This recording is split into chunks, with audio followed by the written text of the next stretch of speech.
information to the company. They should give out a coupon for their digital distribution. Again, make the coupon $500 for the law firm. Okay, so the law firm deal has to get done, and then they can give out coupons for the law firm. Can't give out coupons for a law firm unless you do the deal. Okay, so these are two things that seem to be working neck and neck with each other.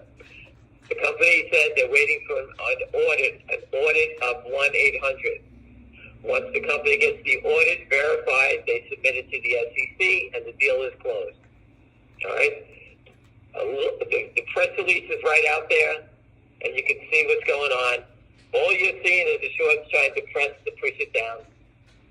They did this when we went to $2 back down, $4.75 back down. It popped to $9, and now they're pushing it back down again. Okay?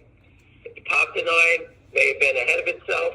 We all understood that. I hope most people did understand that. All right? There's no way of telling that the SEC is going to force a buy-in. These guys have to be so much in the red, it's impossible. Who's giving them leverage?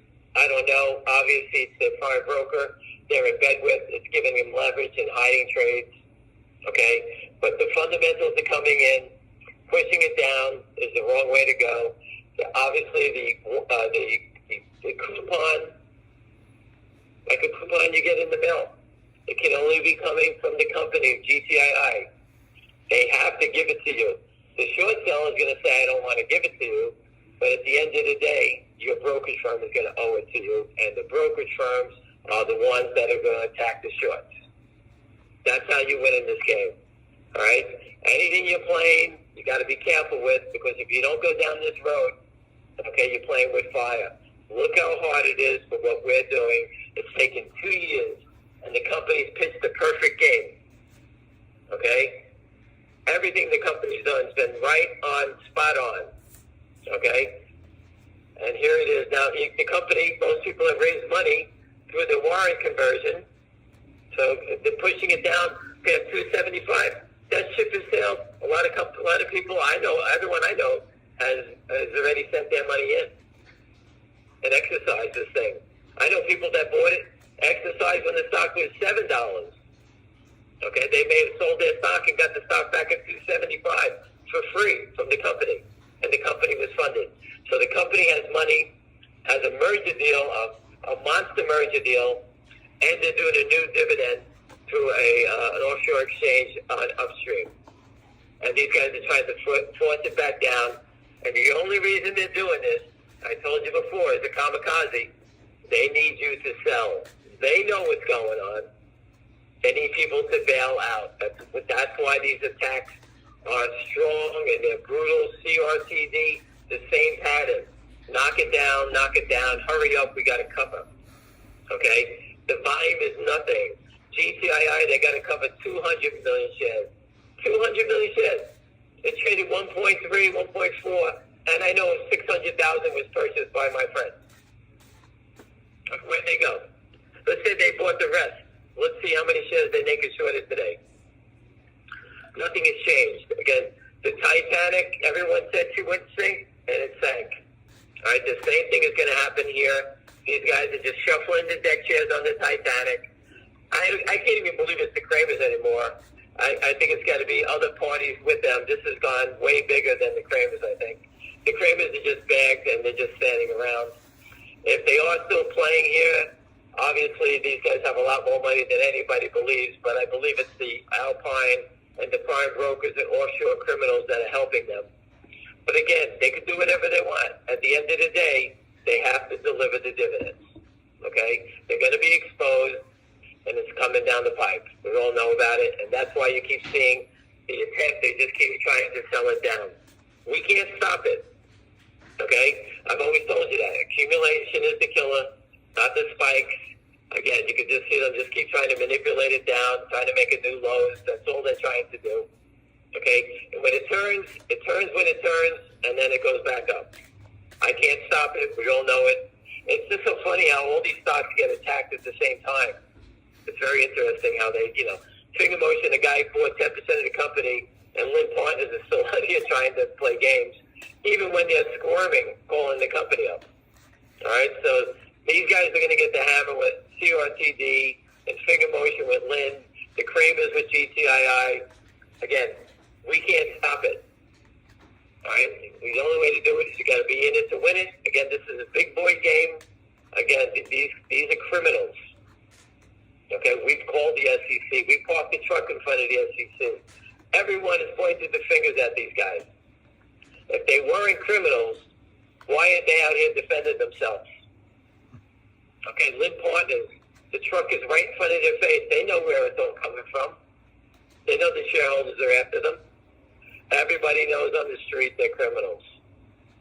All right? The Kramers, they have a rap sheet a mile long. Everyone on Long Island knows they're criminals.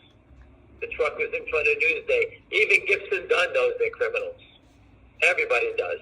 How does the regulatory bodies not stop them? We've called the FBI, the DOJ, the SEC, FINRA. We put the truck everywhere in front of Fox.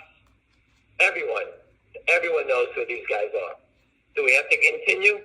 Doesn't cost a lot of money. Everybody kicks in, and we send the truck out there again. Just showing you how broken the system is. So when you play other names, just be aware that you know how broken the system is. Okay? GTI, Finger Motion, and CRTD have very powerful people behind us. There's a lot of big money people here. I told you that. Money people is how you fight back. Retail people, we can do our fights. We did our fights when the stock was 60, 70, and $1 and $2. Okay? But once you get to the big league, when you're up here, you need big boys to come in here and support it, and they have. Okay? These are not penny guys. These are real players that know to buy the dips, and they come in and they can buy the dips at 4, 5, 6, 4, 3, whatever the number is. I told you, hedge funds have big money, and they can do all these type of, they can acquire as these guys try to blast away. All right? You're seeing today is that they're trying to get it down for month end. Maybe it's the end of the month. Something they're trying to mark it down. It's a little too early for the end of the month market period. Could they be trying to do that? They have many motives what they try to do. But again, I have no fear. I paid $295 for it, and you know what? I'm not afraid. I know what I'm doing. And just so you understand, I follow names, and I don't leave until they're over with. I don't jump around. I was the top of the list of fast money traders on the street, at the very top of the food chain. Okay, and the people behind me, I did very well, and the people down the road behind me who kept following whatever we were doing, one of them is driving an Uber car. Okay, it's very dangerous when you start playing the fast money game because you don't know the stories. We were just jumping from stock to stock on whatever the story was and just try to get in there and try to make some money. And obviously, when the music stops, people get stuck. So I decided that I'm going to study, get all the information I can on naked shorts, on individual stocks, and stay with it and see it through. It's very different than trading these things. All right? I'm here for the duration. I'm not leaving. We know who the short is in GTI, the Kramers, over 200 million shares. We know who the shorts are in CRTD and Finger, Lynn Partners. The only people that short these names are people with debentures. That always leads back to the debentures. No one's ever going to short a stock without having a way of covering. All right? They both got trapped. In Finger Motion, you can see that the company has to finally get a law firm to go after them. That's going to end up in a lawsuit. But again, Lynn can't fight a lawsuit. Why? Because it leads to discovery. Okay? Discovery and against CRTD. Lynn has sued the company. They want them to pay them for their note. The company hasn't even responded to them. I'm sure they're laughing their ass off because they know who they got on the hook. All right? Once you see the rats, they always make a mistake and they pop out. It's like whack-a-mole. In GTI, we know who the short is. They popped out real quick in the game when they had Charlie Mayo calling up begging to buy stock back. He left the voice recording, and it's all right there. We got more proof when the company gave out the warrant. Many people couldn't exercise their warrant. Why? Because the brokerage firm doesn't have your warrant. That's why you couldn't exercise your warrant. So they gave everyone a stupid answer that the company didn't register it, they're restricted. The company registered with the SEC. All right, so clear. I know many people, and they posted it. They sent their money, and the company, the transfer agent, put the shares right back in their account. Very easy to do. The only time it's not easy to do is when your brokerage firm doesn't have the warrants. And that was a different way to expose the short. Then the company took it to the next level, wanted to give out a crypto asset. All right? People sent in their statements. We reversed it. And people sent their statements to the company because the brokerage firms continued just to lie. So now the company got proof that they had too many shareholders. And what did they do? They called the regulators up. That's what you're supposed to do. None of us can help out. And you say, why not? Well, just go look at Gretchen Morgensen did the story on the Kramers after they were threatening people. And she has proof and video of it. She submitted it to the FBI. And she told me personally, the feds want these guys in jail. Okay? That was my first, I have a conversation with her about the Kramers. She wrote the story about them first. I don't even know who the hell they are. Obviously now we all know they're a bunch of thugs from Long Island, and they have no problem stealing anybody's money. They think who the hell they are. All right?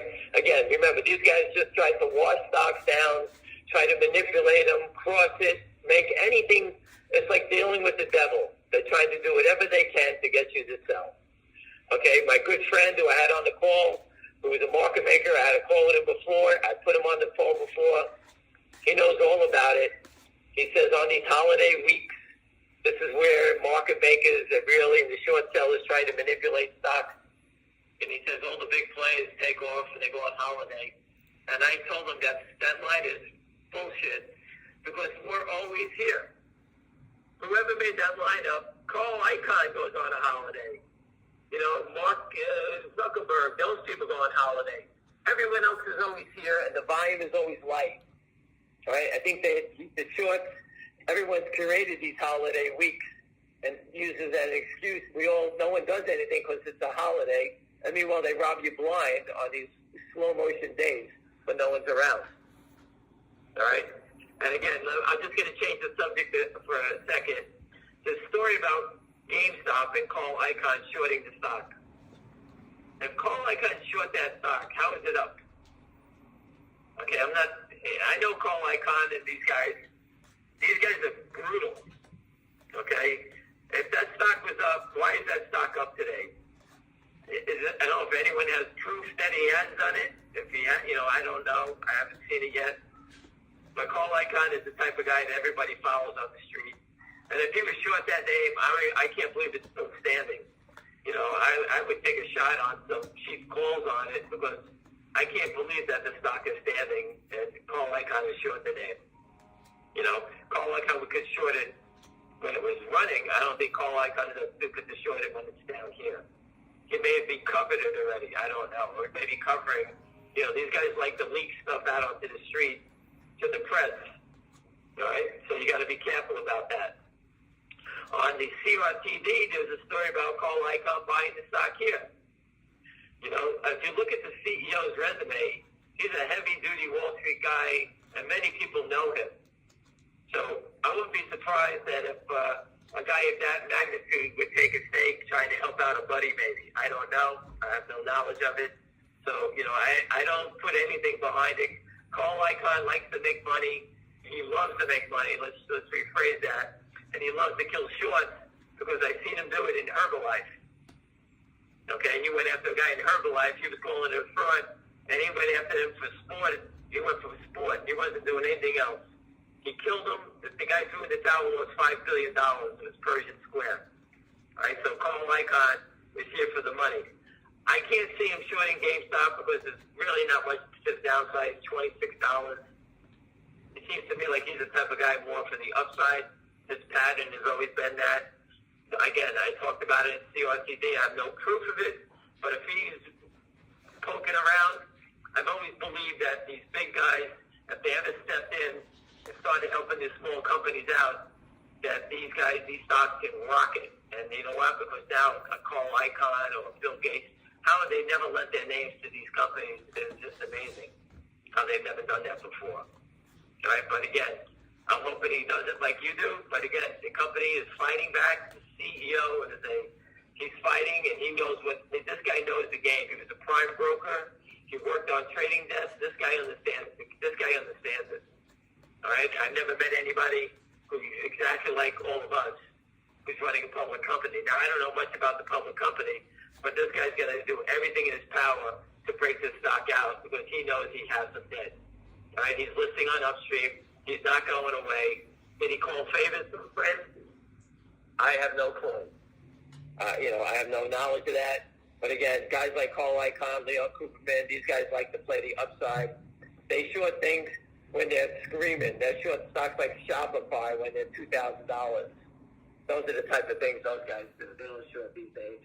They go to the upside on names like this. But again, GTII, the 800 deal, there's not many days. I put the press release up to the end of the year. All right? You think the guy's trying to time it just to get to the end of the year? I doubt it. I believe they're going to get it done as fast as possible, and that's why I stepped in and I bought stock today. And I told you I paid $2.95. Okay, I'm not a wealthy guy. I did whatever I could. All right? I did whatever I could in CRTD. And in Finger Motion, I've been there for 3 years in that name. Okay? Anybody that's selling the stock, when the guy buys 10% of the company, they're telling you they're bad. That's Lynn Partners. Everybody knows the company did a debenture with them, and they're trapped. What more can I say? That's good. When they bust out there, they're dead. I can't believe how dead those guys are. Right? They got deep pocket people taking stakes in the company. There's no float, and now they got Wes Christian going after them. How much more do you have to do as a public company to defend yourself against these crooks? Like I said before, when you play other names, be careful, because look how hard it is. And look at the crazy stuff that I just gave you 3 companies that are doing at a rapid pace. All right? Companies fighting this hard, this fast. Those are the companies I believe in. You just can't wave a magic wand and things are going to happen in a minute. It takes a little time, so be well aware of how big and how hard this battle is. Again, remember, I was the fastest trader in the world. I ran down the street trying to make money everywhere, and I was good at it. People right behind me weren't good at it, and they got blown up. So be smart what you're doing. You can't trade all these names. I don't know all the names. I don't have time to follow them all. I study what I study, and I'm an expert on what the stocks that I follow. All right? I'm not afraid when stocks go down. When you're in a name and you have no idea what's going on, you want to panic. Okay? And I'm sure some people panicked in GTII today, but they panicked and they sold to people that I know who didn't panic, who know the game. Okay? So again, this is how Wall Street works. When you don't know what the hell's going on, you panic and you bail out. And it's happened to me. I did it in big names because I don't know everything that's going on in the stocks. I was jumping from ship to ship, trying to make myself 5,000, 10,000 a day, and I would trade anything. All I needed was a symbol. All right? Now it's a different game. Okay, I'll focus in on 3 names. One of them, Finger Motion, is gone already. They got everything in place. There's not much more that company could do. It's just a matter of when it's going to go. I don't even watch it anymore. All right, because whoever's shorting that stock is dead. They can keep trying, but they're dead. The writing's on the wall there. GTII, there's 2 more things the company has to do, and they're dead. The merger with the 800 law firm is a monster narrative to the story. Fundamentals. The companies raise money from their warrants. We all know that. Most of us just put the money in. And number 3, they go into Upstream for the kill when they give out their new dividend. Okay, whatever that's going to be, the coupon. I hope it's for $500 because everyone who's short is liable for the $500 dividend. Game, set, match. All right? You're going to owe $500. Short sellers are going to say the same shit. With my friend who's the market maker that's on this call today, they all have the same mentality. I ain't paying that dividend. We don't even care about you anymore. We're going to make E-Trade, Morgan Stanley, JP Morgan. They're the ones that are going to owe all the shareholders $500. Okay?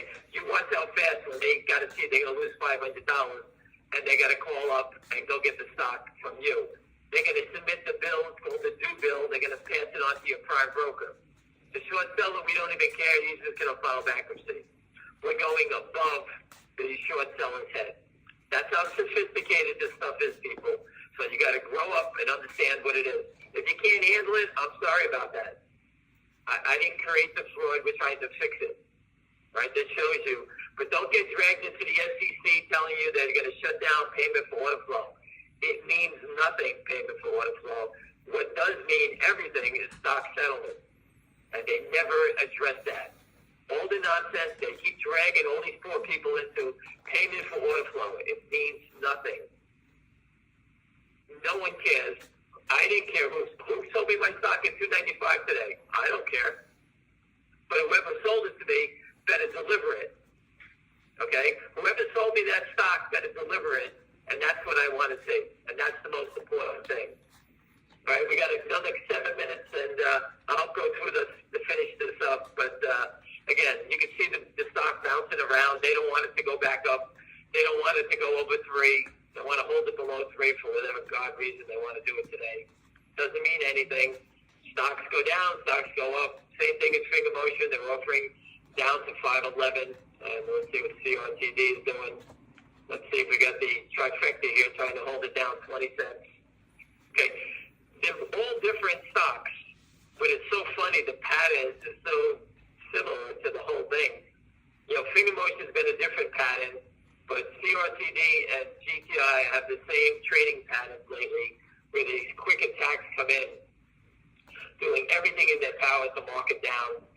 And when the stocks are down like this towards the end of the day, there's a lot of washed trades, meaning they're trying to create volume. I put up many times what that means. They try to create and say, hey, the stock sold off on this big volume. You never see volume washed on the upside, because they don't need to increase more volume to the upside, because that would be a positive thing that people are buying. Look at all the volume going into the stock. They do these trades on the downside because they want you to think that people are selling. So it's exaggerated volume. On GTII, I'll say at least 300,000 to 400,000 shares have been faked today. Okay, across 20s, 30s, they just keep crossing it. Like people are selling it. They put a bid up, but someone puts the bid up and someone sells it in 1 second. That's what we call a prearranged trade, a fake trade. Okay? You can't see it. It's like you're sitting here watching it. Oh my God, there's a bid for 30,000. The time you go to sell 30,000, that's already happened, that trade. So you know it's all prearranged. They know when a bid's going up, they know someone's there to sell it. That trade has all been premeditated. For example, now it's 85 to 90 to 20,000, 441 to sell at 20 and 290. What is their MO on this? Are they trying to put a roadblock so the stock doesn't go higher? Is that what they're going to do? Or there's someone just going to come in who shorted it before, who needs to cover it, which is a wash trade. One of the other market makers part of the crime. All right, so here they put it up, and the bid's all of a sudden, the offer is offered at 285 now. Okay? Again, watching this stuff, it's just smoke and mirrors to give you a headache. I know it sucks. I can't stop that. Okay, it didn't suck when it was going in your favor. It sucks when it goes against us. We all know what it is. But the problem is the security fraud is so blatant. That's the problem that bothers me. Okay, I'm good at losing money. I have no problem. When I'm wrong and I pick the wrong stock and I lose, hey, shame on me. But when I'm getting ripped off and I have to watch it all day, that's the part that sucks. Right? And we've done everything, and I'm sure we've annoyed all these guys to death. So whatever problems that I feel, these guys feel it 10 times worse. Charlie Mayo and the Kramers, their life has got to suck right now. They know the feds are coming after them. If they're not even there yet, I don't know. They know they're in trouble. The people at Lynn Partners, their business is ruined. They can keep trying. All they're trying to do is to stay out of jail right now. And they have huge problems. Because when you sell stocks short, your risk is unlimited to the upside. And you can see the damage when they go to the upside. Okay? People jump in front of trains. That's how much money is lost. Their lives are ruined. These guys have been protected by the SEC by selling stock and not delivering it for years. Since I've been following, since 1988, I found it on the cover of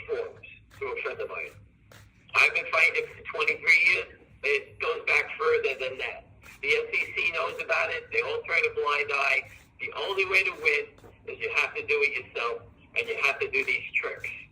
Okay? But if you don't do the tricks, you can't win. But the tricks take time to do. They're not easy to do. Okay? Upstream popped up, which is a godsend. Okay? I've helped Upstream. I've given them 2 new clients today. Okay? And hopefully these 2 companies will jump on board and they get on the road to healing and get rid of the shorts on their back. They're all over the place. All right? And just think about Upstream. So I helped out Upstream. I'm giving them some people.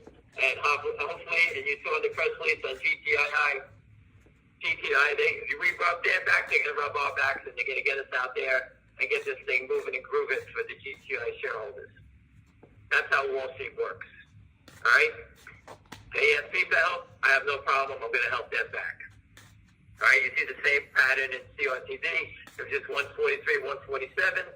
And now they offer 4,000, 5,000, and 140. That's trades. It's gone. No trades. They canceled. The whole thing is smoke and mirrors. Again, it's a disgrace that we all have to watch this nonsense. But again, for some reason, these guys need to mark it down today at all costs, and that's what they're trying to do. Anyway, listen, have a great night. I hope I answered a lot of questions. Again, I can't stop the fraud. We can expose it. The company's got to finish out what they're doing, and they are doing it. Okay, we just can't. Remember, a short seller hits the sell button. There's no legal body. They don't have to go to their lawyers, get approval to do this. They're just hitting sell buttons. That's what they're doing. On the company side, they have to put a press release together, get it approved, do all this nonsense, and fight back. They can't even say things. The SEC protects public against the short sellers. They can say whatever they want, do whatever they want. And please stop responding to bashes. Anybody that wants to stand there and defend the Kramers, tell them to come with their sign and say naked short selling is good and meet us out in D.C. Let's see how many show up.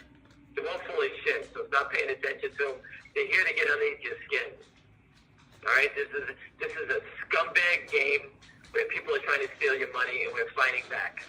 That's what this is all about. Anyway, listen, have a great night, and we'll speak tomorrow.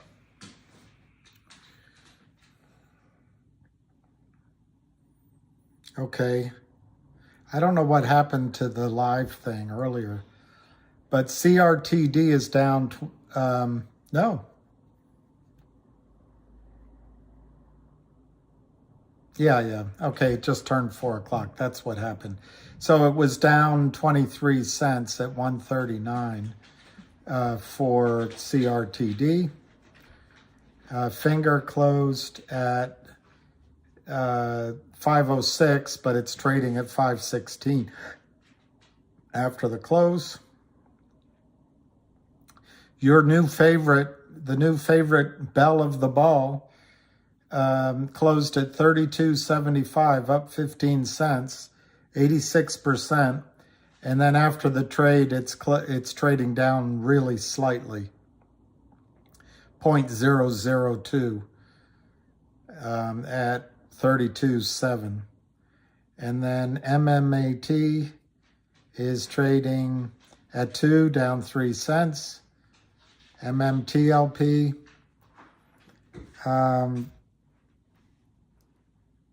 wow.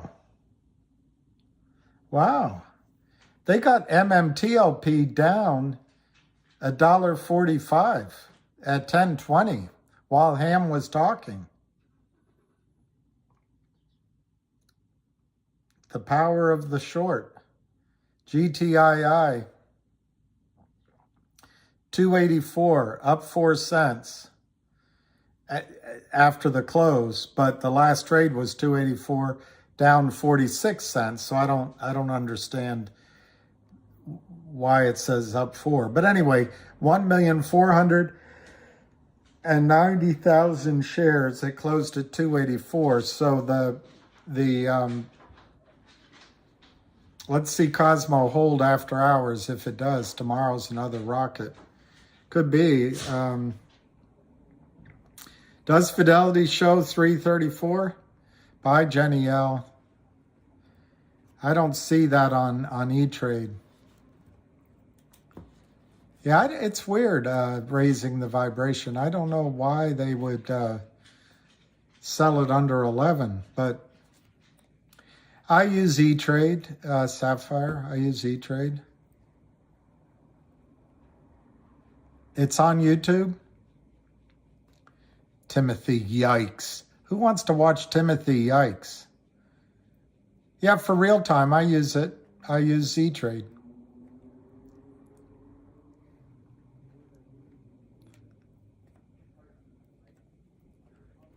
Yes, I noticed that from above. Are you really Ham from above?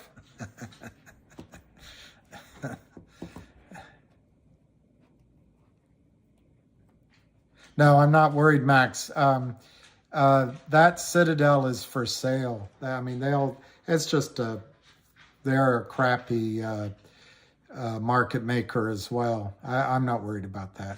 That's not Ken Griffin. Ken Griffin is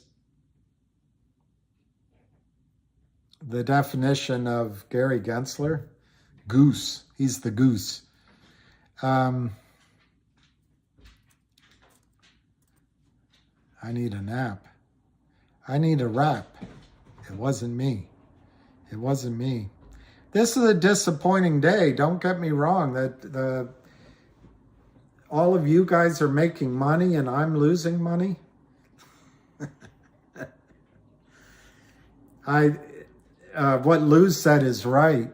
You just gotta, when you got, like Alicia did this morning, when you've got an idea that you believe in, you have to act, you have to buy. And I didn't do it in COSM. Yeah, from above. Yeah, stimulate critical thought. And I can be critical. No, just kidding. Maybe, Robbie. I don't think it matters what we talk about. John. I don't think it matters. They only have one strategy, which is to sell. COSM made it fun today, for sure. I would have rather it had been, one of the other stocks. But yeah, for Mun, that's great. Mun, that's great.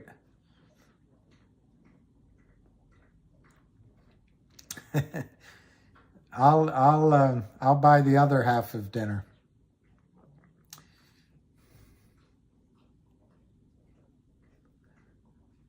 And just what's going to be interesting to me, and I don't want to be negative at all, is it'll be interesting to see if they drive COSM down tomorrow or Friday or Monday. Just be interesting because they've been successful doing it in every other stock. That's a good way of putting it, Key. GTII is our canon.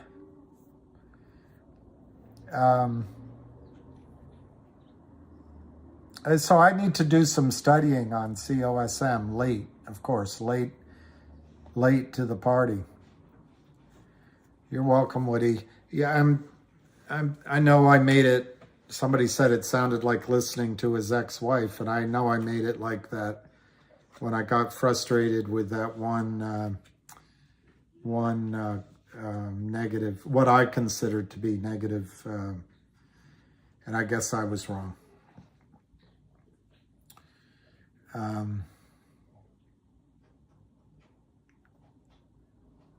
Yeah, exactly, David Lee.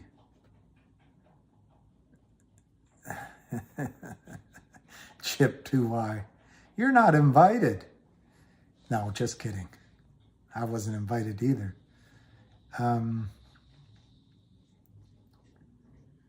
Yeah, CRTD. Thank you. CRTD. I just got to get up the price and see the volume. I don't think it was a lot of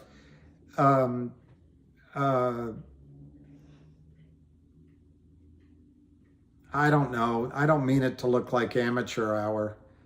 I think it's kind of goofy. We've got the world soccer going on, but whoever asked that question, Chuck, the fact is I hit these buttons down here and you can put this on up here, but I don't know how to stop it. I can switch between whatever these are called, but I don't know how to turn it off. And somebody suggested use YouTube, and I'll do that tonight, and then I'll figure out how to turn it off. It's, you know, it's not meant to be amateur hour. Anyway, I forget what else I was talking about. Oh yeah, well, Robbie, they don't have any choice. It's the best example is thinking of a soldier stepping on a landmine. As soon as they lift their foot off the clicker, it explodes. So, World Cup. So, I think Finger will be higher. I can't think of the strategy that they're thinking about Finger, but it's costing them money to keep the stock down. But the Lind Partners has to report to their shareholders at the end of November, I'm sure. So they're probably trying to keep it down until then, because they don't want to, yeah, that's actually an analogy that the guy from Overstock,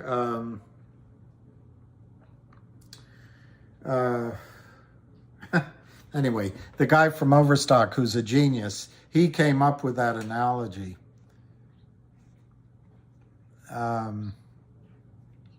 And the other thing, guys, and this is what I tell myself, I'm trying to make money.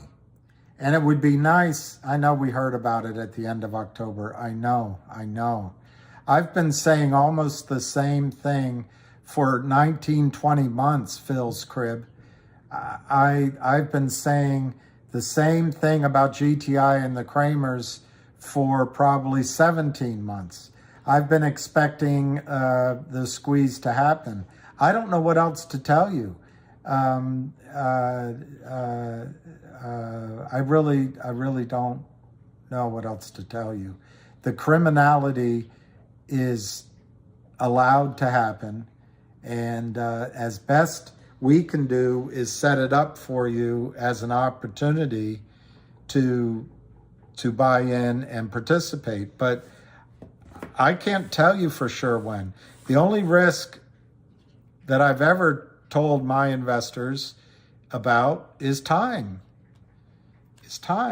And GTII, I'm trying to remember the price when everybody first got in, but it was well below $1 for me and for my people. And the only thing they've had to deal with is time.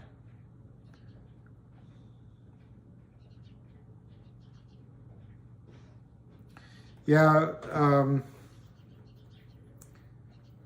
somebody was asking about CRTD, and the volume today was 1.21 million shares. They have 350 million shares to cover. I don't see how that stock doesn't go to the moon. Yeah, I think time.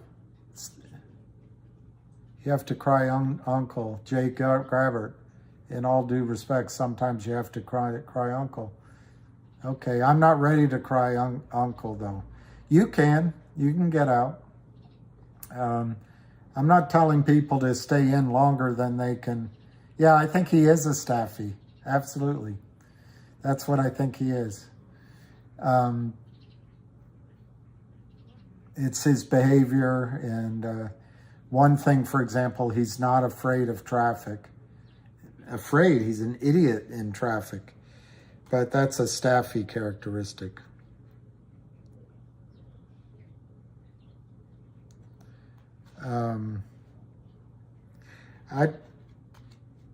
I just don't know what to do. I think CRTD, you know, you don't want anything to go straight up. I know it sucks when it comes back, but if it goes straight up, it teeters around and falls down. When it goes up and fills in and fills in and fills in and fills in, then it can rally to much higher prices. And so I think that's what's happening with CRTD. I also think, frankly, there was some disappointment in the announcement CRTD had yesterday, because I think some people were expecting a merger of some kind, some rumor that was out there. But to me, what the guy said in the news announcement made a lot of sense. Sometimes, I'm using my own words now, sometimes when you acquire or are acquired by someone else, it opens up cans of worms that make things difficult. So I think what you have with CRTD is a CEO that's fighting really hard to wipe out the shorts, but also working with upstream. And to dual list on the New York Stock Exchange and upstream, I think is huge.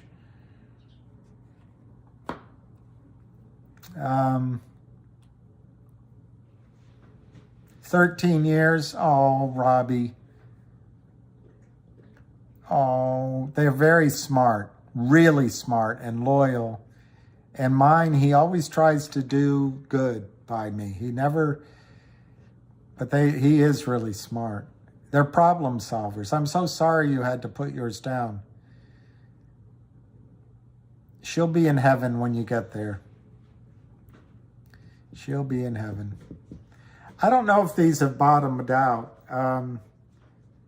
My guess is they've bottomed out. You think so, Nyron?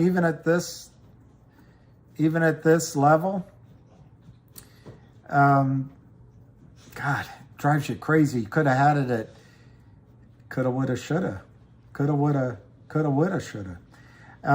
Anyway, exactly, Susan Howard. I don't know how much lower they could get CRTD. I think there's a big buyer in there. But have they bottomed? I'm not enough of a technician to tell you. On GTII,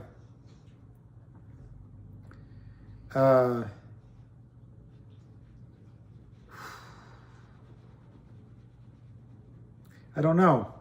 I think they could get GTI, if they got it down to that red line, that's lower.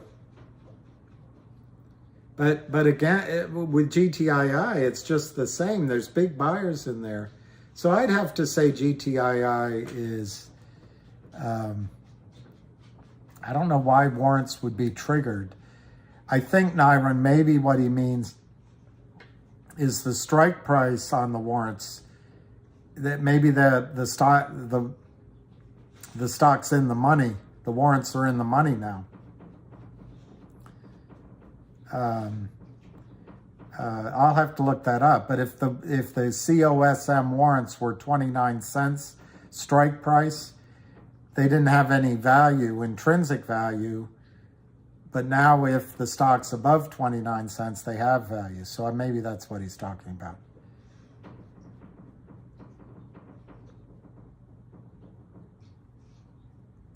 I think you guys triggered the rise in GTII, and it kind of snowballed on itself.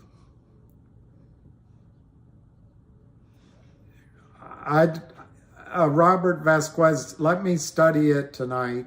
I would just be guessing on COSM.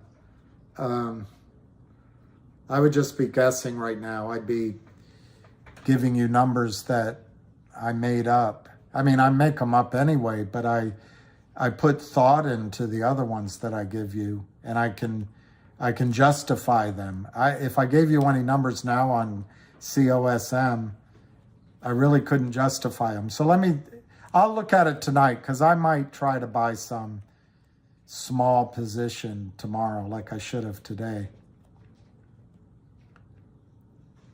Yeah, free girls. You're so lucky on COSM BMR. Good job. Well, I agree with that, Anon. I think GTII could COSM hit 5. Yeah, I would say that's easy. Let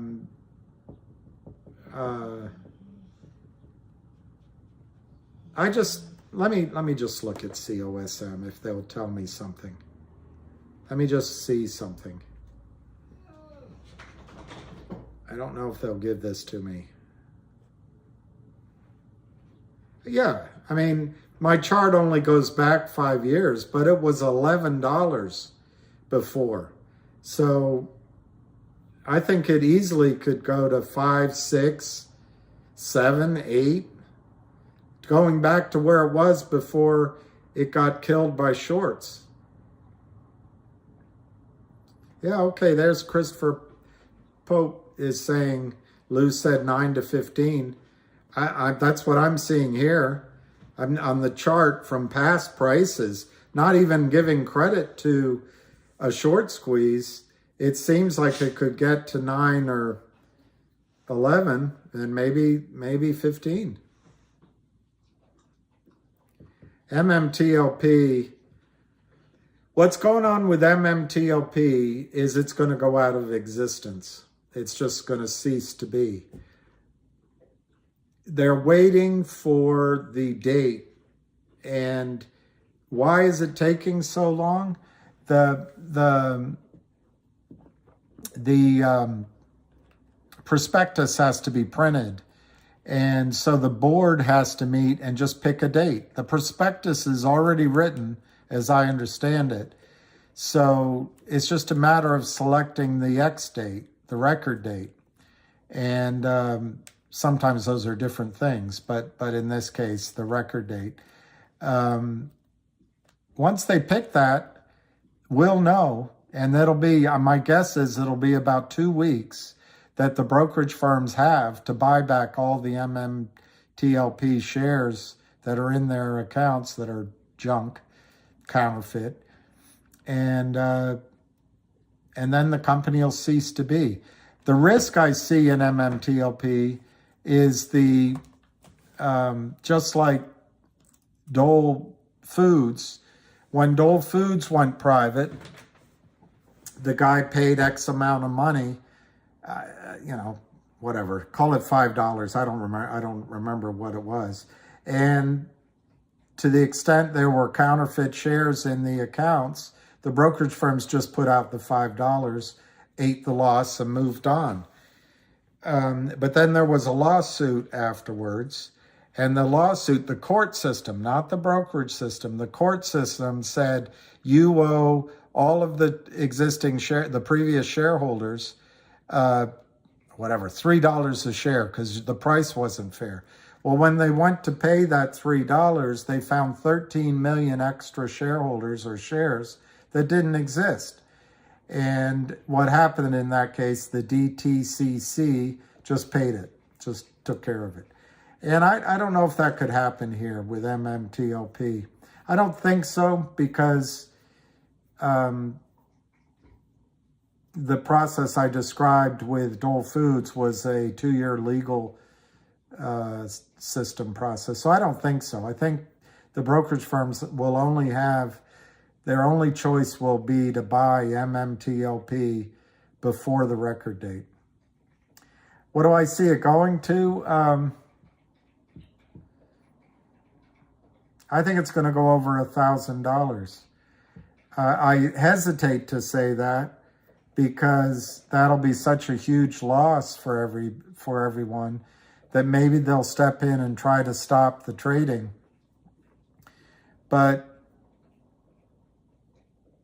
And it looks like some brokerage firms are not allowing buying, which is surprising. But I think it could go well over $1,000. That's my answer on that.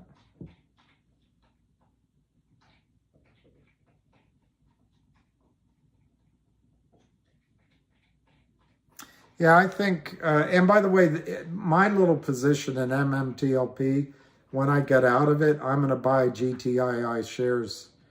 That's my goal, make a little money on the, on the margin and add to my GTII. I don't know, ring the bell. I think by listing on the New York Stock Exchange, bigger institutions can buy the company. I think it means there can be research. I think brokerage firms will allow you to buy it. Yeah, it's free, Max. It's free for what it's worth. Yeah, Celtic Fox, I can't tell if he's on our side or against us. But yeah, it's free, Max. And I'm still trying to learn some of the stuff, obviously, but it is free. I think MMTLP can go over $1,000. And on CRTD with the New York Stock Exchange, I think the stock exchange, by the way, Max, the advantage of using Prism is you've got to have a certain number initially. I don't know. I haven't done it for this on YouTube. On your channel, Prism gets around that. So you can just jump in and dive into the deep end without sort of the trial period that YouTube makes you go through. But on CRTD, I think the New York Stock Exchange adds a lot of credibility. It adds a lot of buyers, and no, they're not, Sheikh. They're not merging. What I understand that happened is because I was an investor in Torchlight, and looking back on it, Torchlight got shorted into oblivion, like most of the oil and gas industry. And what John Berta did was merge the company into MMAT. I didn't understand MMAT, and I was like, why is an oil company merging with a futuristic, what would you call it? A nano company almost. I didn't understand why it was doing, so I got out of Torchlight, and that was a while ago. Well, the assets apparently for Oro Grande and Torchlight, when they merged, they did merge, but there was like this stub, and I don't understand the process that left that stub, but it had no value, it had no QSIP number, it wasn't trading. And some shareholders got really upset about that, and they went in and created a QSIP number and got what's now MMTLP trading. So it's a trading asset. It represents, as I understand it, all of the Oro Grande, the oil assets of Torchlight. Where I get confused at what are the ratios, I've tried to find out, and I haven't been able to yet find out what those ratios are. But what's happening is MMTLP is going private. They're issuing one share or one unit, whatever they call it, of NextBridge Petroleum, whatever that's called, for every public share of MMTLP. They've been waiting on the S1 from the SEC to be approved, and they had to go through 3 or 4 amendments. Well, it got approved Friday, and that was confirmed Monday morning by the SEC. They put out an announcement or a notice that it was effective. The S1 was effective. So we now know that MMTLP is going to go private. It's going to become NextBridge petroleum or whatever, and it's going to be private. And what the asset is this new field discovery, potentially having 3.5 billion barrels of oil, maybe more, using horizontal drilling and fracking. And there are those that are skeptical, but they had several horizontal wells and 1 or 2 vertical wells that confirmed that this play may be real. So anyway, when it's a private company, they'll probably sell that. It'll probably become part of Exxon or Chevron or some other big company at some price. But I forget who asked the question. But the MMTLP is going out. It's gone. So then you'll be left with MMAT. The shorts have to buy back, the brokerage firms have to buy back the fake MMTLP shares that are in the accounts. Otherwise, they have to provide to you shares of a private company. It's going to be interesting to watch. So that's why I've brought it to your attention. We should get the date, the record date, shortly. And then we'll know over a 2-week period how a short squeeze works, potentially. And that's why I'm paying attention. I told every tiny bit.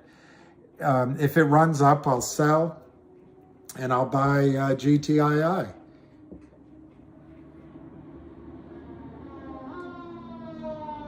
Wow, he bought 200,000.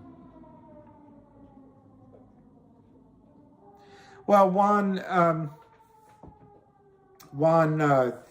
the shorts have a real hard thing because if they don't keep selling, the stock's going to go up. That means margin calls.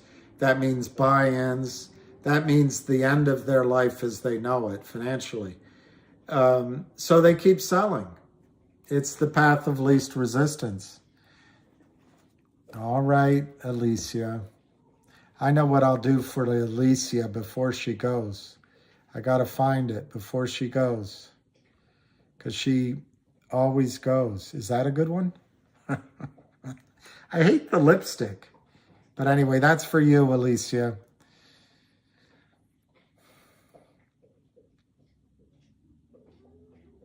In which one? 1.5 million? Let me look.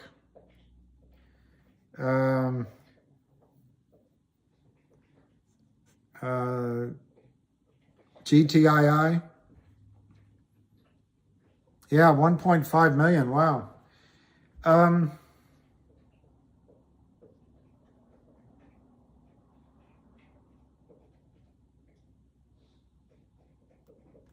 I don't know. I would guess that what happened is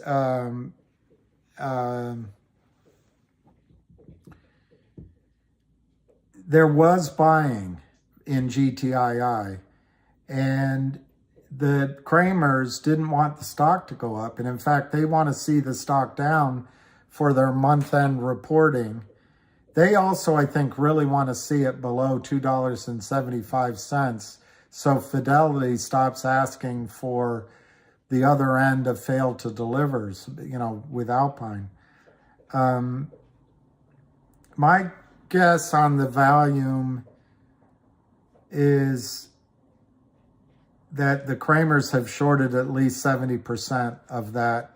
I know it is creepy. 70% of that position. What's this one? Happy New Year. How about that one? Oh, the lipstick. I'll go to Texas.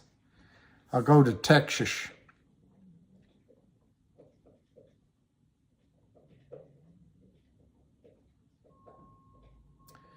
I'm going to Texas. Well, it's 4:30. I'm not sure how much more I can add.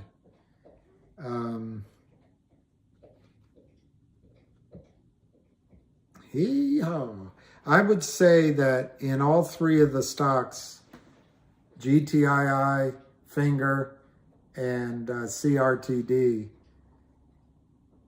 Is there a none? Where is none? Oh, here. What's that?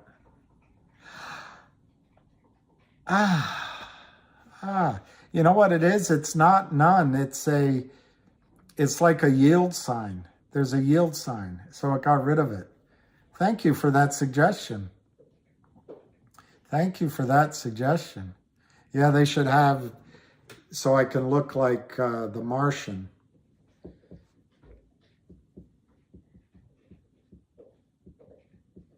Well, GTII, we're just waiting on accountants. Yeah, I'm so happy to get rid of that. Somebody suggested the none button. So there's this little, looks like a yield sign. I hit it.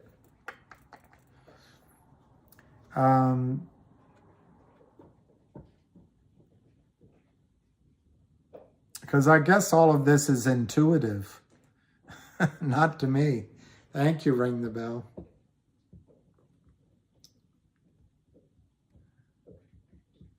Yeah,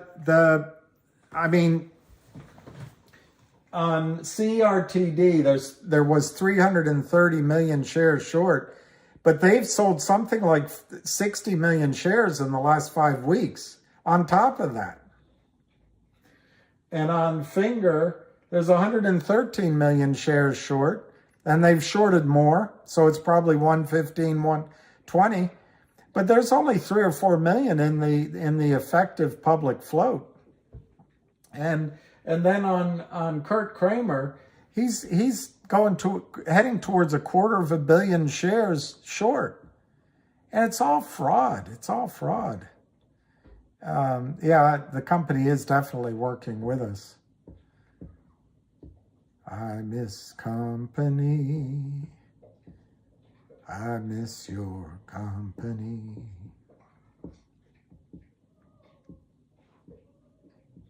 I think that was Ricky Lee Jones, or was it Jewel? Company. 5 shares of AMC. Well, no time like the present.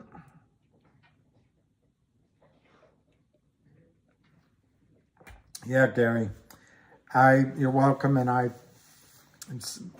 apologize to everyone that I put tension on that guy. I'll try not to let that happen again. Yeah, you can almost overlay them. I mean, they're like Ham said, it's so funny how they all trade, but I think what he says is the same patterns, and I would love one of these to go so you could spread it around. But instead, it seems like everything's going at the same time. So, but my reluctance today to buy COSM, and even when Avid was recommending it, is I didn't know anything about it. And oddly, I actually think the fact that Lou did some analysis, that's a positive to me. And the reason I say oddly is because Avid recommended it. I didn't pay attention, but I am paying attention now that Lou did. So that's why I should have paid attention to Avid. But just like Ham said, when you know something cold and the facts don't change, when the stock gets sold down, you stand in. It doesn't feel good, but you stand in. When you don't really know the story, you sell, and it's the only thing going down right now is GTII. Well, you're lucky if everything else is going up. That's good. That is good. All right. So I'll try to go 8 more minutes, 7 more minutes. Let me look at Twitter.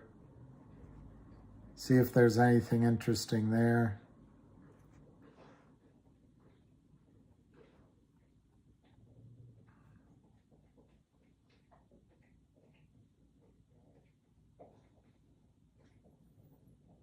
That's interesting. Robert Kepke is saying buy GTI finger, CRT, and COSM.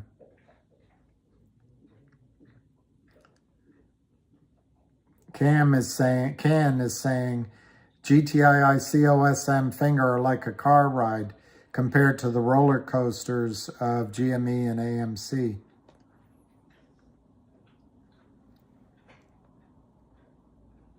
I know, Chris. I didn't want so many plays.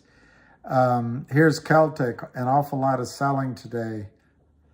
Good chance this hits 219 unless news comes soon. Brutal. It is a lot of plays, but a lot of that's because the market, that's what the market's doing. I didn't tell you guys about COSM, and I would actually say that I should have, because it was up 100%, almost 100% today. So if you buy a little COSM, double your money, sell it, buy GTII. I mean, I think there's a strategy, rather than standing like a statue the way Ham says, when your stock is under attack, you're playing a couple of things on the side so you can come back in. But I happen to agree that it spreads us thin.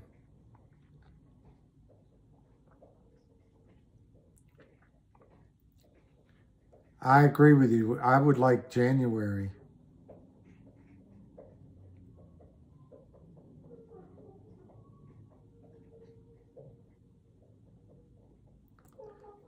I know, but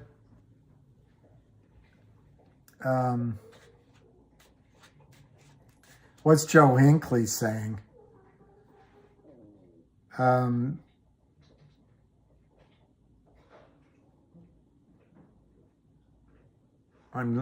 seeing if there's anything on Twitter. There isn't really anything interesting. Lord, David Lee. That's there's a word for him. I don't know the name of that word, but I did? Wow, Nyron. Wow. I agree, Chase, because Chris, chasing them, and that's why I didn't buy into COSM today. I'm going to study it tonight, though. I might buy in tomorrow. Yes, sleazeball, but I was thinking pompous, arrogant, self-important, narcissistic. I had a whole series of names. But you're absolutely right. By hopping around, you do run the risk of losing money. But I feel like when you can ride on other people's due diligence that you trust, it makes sense to dally in the valley, and I can dally. Yes, exactly, Jonathan. With COSM, I wouldn't do very much, because I do see the risk now that it pulls back, 75% from where it closed, or 60% anyway. I don't know if Pixie squoze, but I remember it moved up, but I don't know if it's I don't think you've seen, yeah.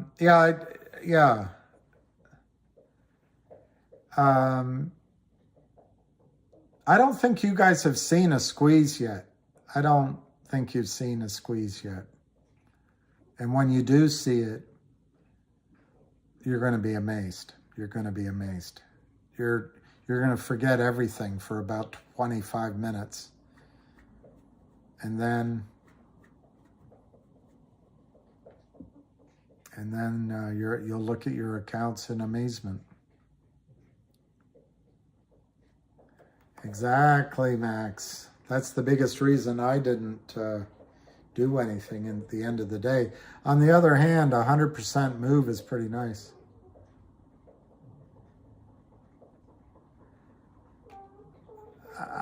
Jason Beck, I think the main thing is that it's going to be blockchain. And so you can't create fictitious tokens and warrants to cover and to hide,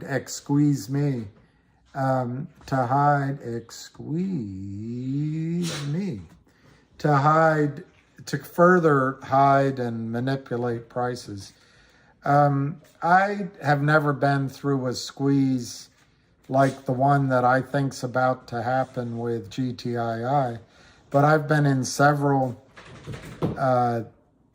rocket ships in my life, positions that I built for myself and clients, and so when I tell you that it's good to have a plan, it's good to sell when there's volume, when there's buyers, and it's good to make dodge and weave as you see the volume and price action. And when I tell you that you're not going to get an A+ on this trade, you'll be lucky if you get a D-. But whatever you make on the trade, be happy with it. But your emotions are going to run high. And I know, and the hardest thing I know about it is your account goes up and is sitting there, you're looking at these numbers, but you don't, and I've done it, and you're looking at it, you go, wow, but you don't sell any. And the next thing you know, I don't know, 2 weeks later, 3 weeks later, it sells back off, and you go, hey, wait a minute, I wanted to get some of that money. So yeah, I agree with Chris that GTII is going to go. I mean, Chris, GTII is me. That's it. That's where it is. And in fairness, I didn't bring up these other stories. I have focused now on the ones Ham has done because I trust anything Ham is involved with, because he's a straight shooter. And I trust Lou and Avid, don't get me wrong. But when Ham follows it, that's like Grey Poupon or Ferrari versus Fiat. And then there was one other thing I was going to say, but I forgot. The Midas touch. Yeah, he's got the Midas touch. But it can all stop very quickly. So, but got most of you, and I think I've said it before, you know, Wall Street tries to tell you to diversify so that, you know, you spread risk. Well, I think diversification is for wealthy people. If you're a wannabe, in other words, you want to be rich, you've got to focus your capital on the one or two things that you really, really know. And when that explodes, if it does, then you're rich. And then you can use these strategies across a smattering of different ideas and stocks. Wow, CRTD. Yeah, no, I think we knew that it's going to go to the NYSE. I know it may feel like it, and I was told by a shrink once that, and I was told by a girlfriend who I told her I loved her, that I felt so much for her. And she said, Bill, what are feelings? They're just feelings. They're just feelings. So she married someone else.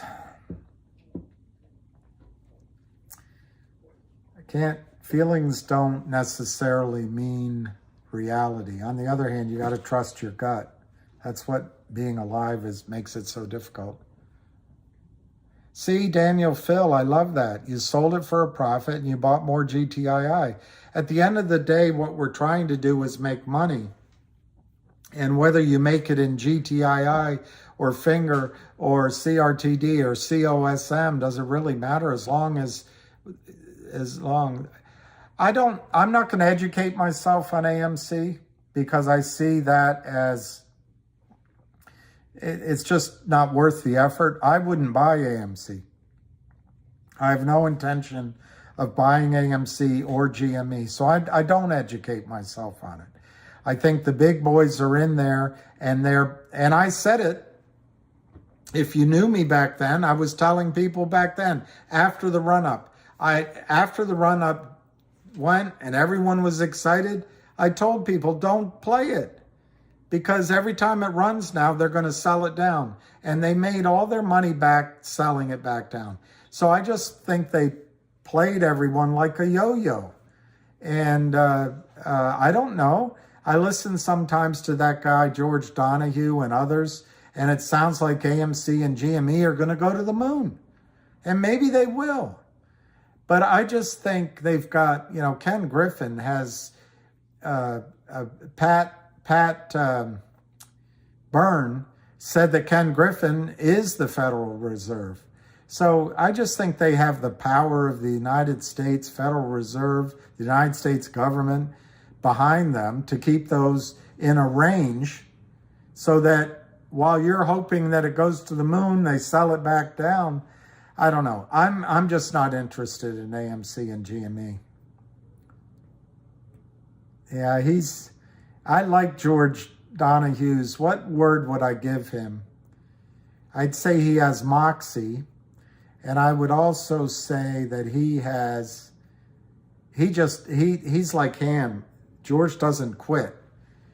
And he's not afraid to, yeah. You probably wish, Dave, that he had a live stream going on right now.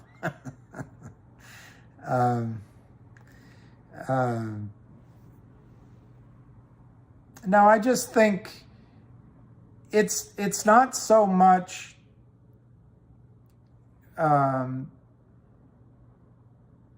that I think AMC and GME won't work. It's just I see so many complicating different things, so it brings a lot more risk into it. Whereas with GTII, I'm not going to bore you. You've got basically half a dozen reasons to be in it. They haven't changed. The stock price has gone down. Yeah, PYT. I did listen to George on that, and I've also gotten that from other sources. But I happen to agree with Ham. Payment for order flow is a scam, and it allows Ken Griffin to front run orders with computers for, fractions of a teeny and make himself rich and buy condos everywhere.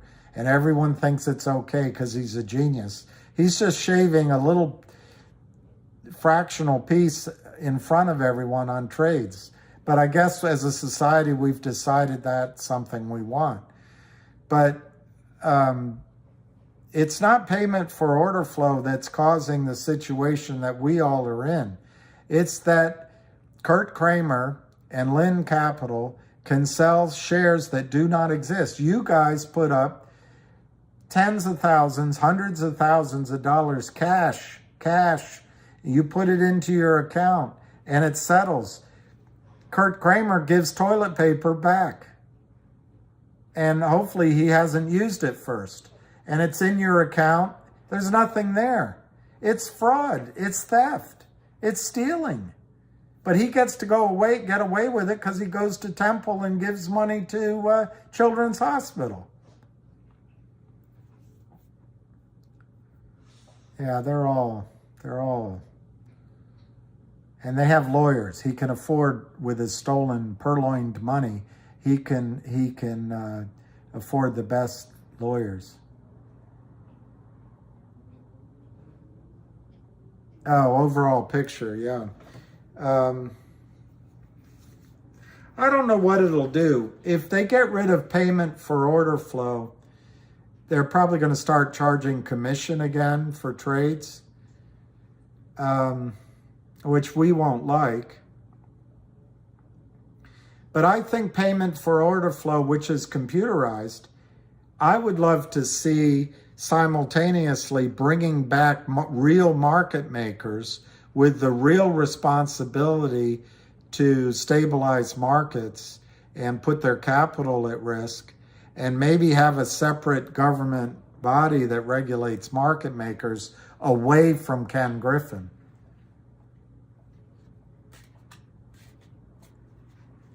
I don't think GG's going to prison. I don't think he's going to prison. He's a very wealthy guy.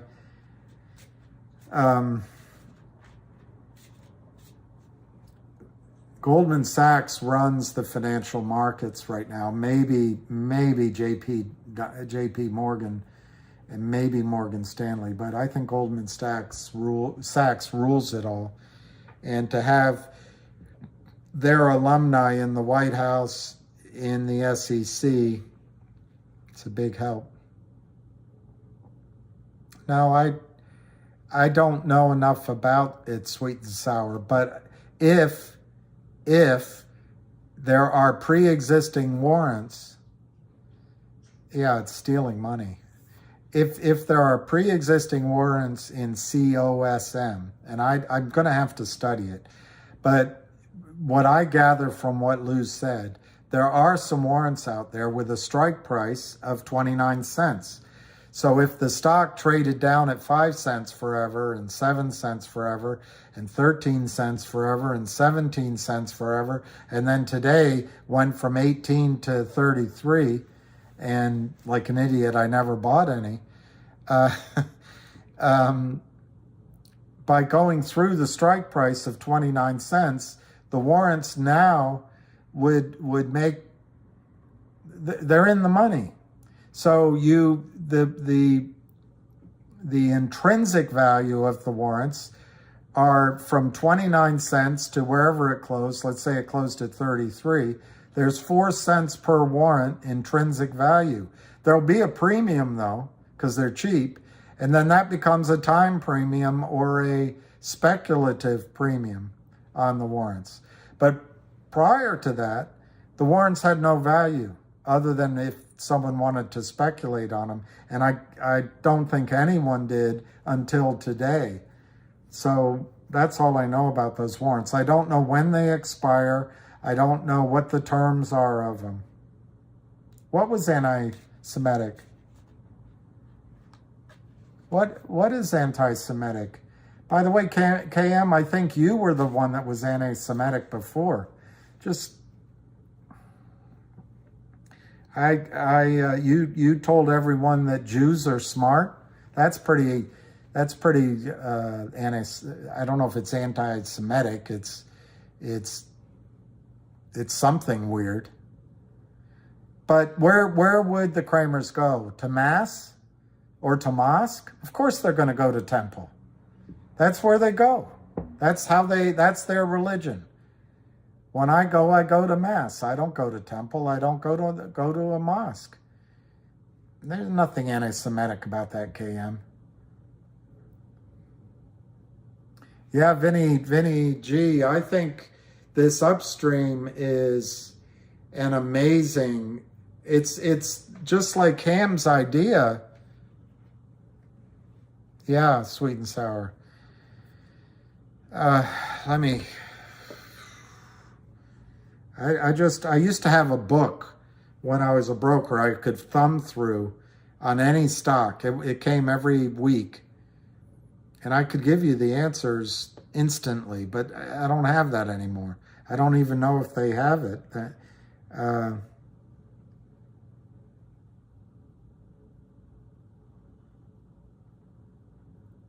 Let me just see if I can Google it.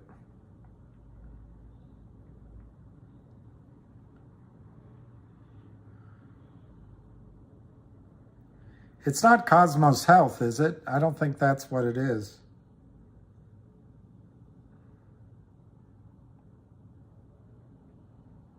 Anyway, it's just, I'm going to waste everybody's time trying to look it up.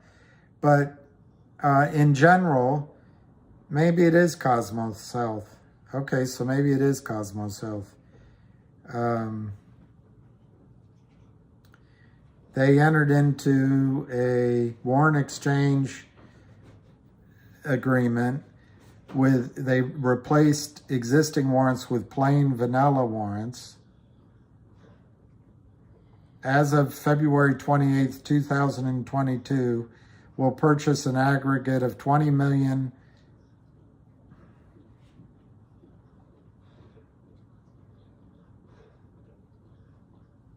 The new warrants will be exercisable at 0.205 per share for a 5-year period. So without doing any further study of it, and I asked for time, so forgive me if I'm wrong, because I'm just doing it quickly here, but it looks like there is a warrant out there at 20 cents, 20 and a half cents, and it's 5 years. So instead of buying the stock, if this is trading in the public market, instead of buying the stock for 33 cents, you could buy, ignoring any speculative premium, you could buy these warrants maybe for 13 cents. But then there's going to be time premium, so you probably pay 15 cents for these warrants.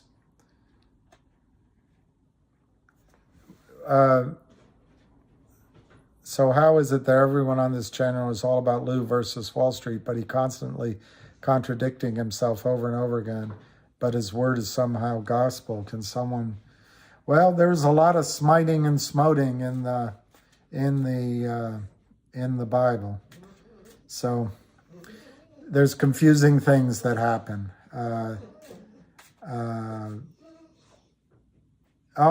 Maybe that's not Cosmo Holdings.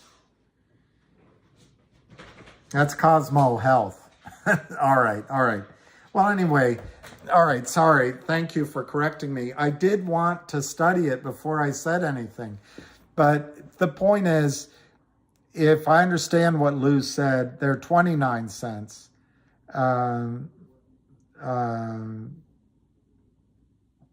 So, well, Mario, I think, as Cardinal McCarrick said, that these three great religions are all Abrahamic faiths. So I tend to think it's all the same God.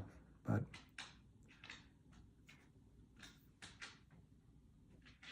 he said ape will get delisted when it gets under $2. Maybe he did, but what I remember him saying back when no one believed him, and to my memory, ape was around $2.50, $2.70, something like that. This is my memory. He said ape was going below $2. And it did. Whether it's delisted or not, I don't remember. But it went down, and I thought, wow, he's in the face of everybody saying that it's going to go up and cause a squeeze. He predicted against the crowd that ape would go below $2. So he said it would get delisted. Does it matter? Does it matter if it's delisted or not? It went below 2. It went below 2.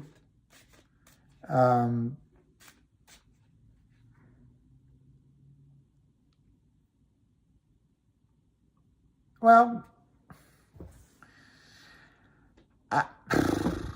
I don't, whether it's delisted or not, or hangs around like a limp noodle, I don't think it matters. He got the direction correct. And and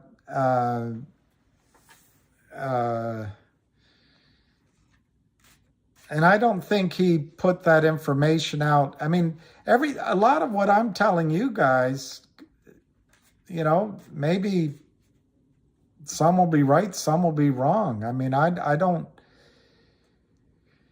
hope I'm not held to the standard you're holding Lou to, that he has to be correct every single time.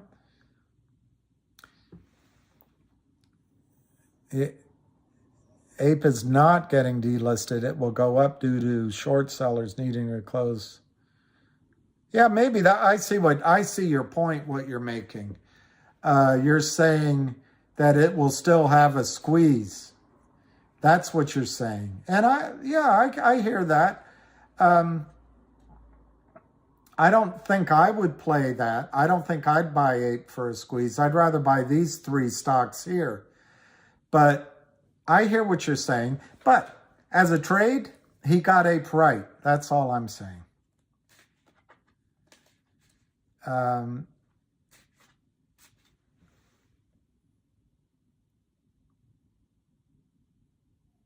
Yeah, I know, millennial. I've known a lot of personalities on Wall Street, and everyone has their different style. Um, there's a lot of stress, by the way, in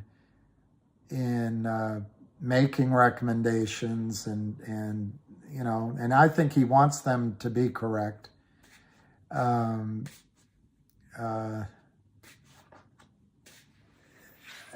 Sean Lee, you asked me a question, but I can't remember what it was. Yeah,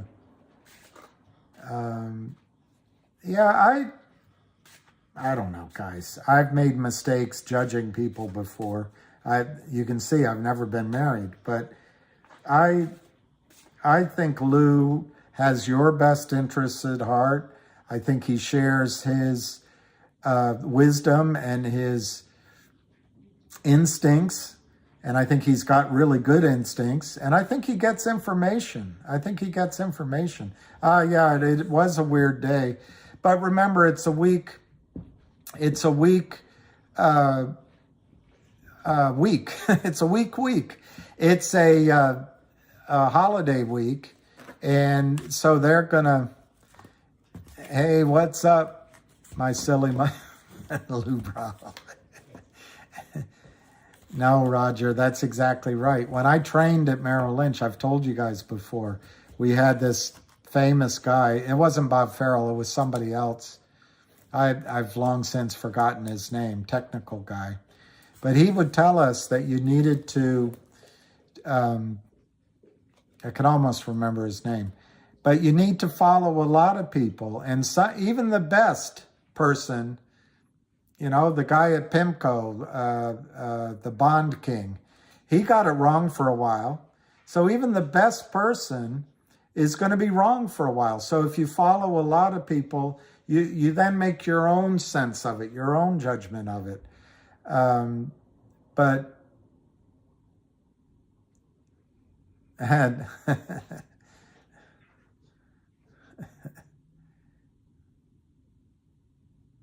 yeah, no, I listened to that. I recognize that I'm not always as good at, although yeah, George, that's what I agree. Quite often I am correct on who is a bullshitter and who's you can ignore. But oftentimes I have been wrong in my judgments of people, particularly people I've done business with. And it's really cost me massively when I've trusted the wrong people. So I admit that other people might have a better sense, a better bullshit detector than I do, and I listen to it. So I'm open to your read, but yeah, it's God's timing, Mario, and I there's somebody wrote it down for me that if you put, I forget how it goes, but if you put your actions to God's will, your thoughts will be ordered. Your next steps, your thoughts will be ordered. And, what I'm trying to do here, and I'm sometimes I wonder, like after this morning, I'm wondering, what the heck are you getting on this call for? I'm trying to the extent that I think, I'm trying to help people become independent in this system. I think the system has taken advantage of you all, retail, and I'd like to see retail get a bit for themselves. And it doesn't mean I'm going to be, it really doesn't mean I'm going to be right on everything. But these guys, they prim and prance around like Lind Partners, and they're, they dress well and they have all this money, and they're just stealing from you. And Gary Gensler is a yeah, I hope so, Andrew. What I would love is that this is the one that works, and that all of you are independent. I bore myself, so I don't think I'll ever write an autobiography, but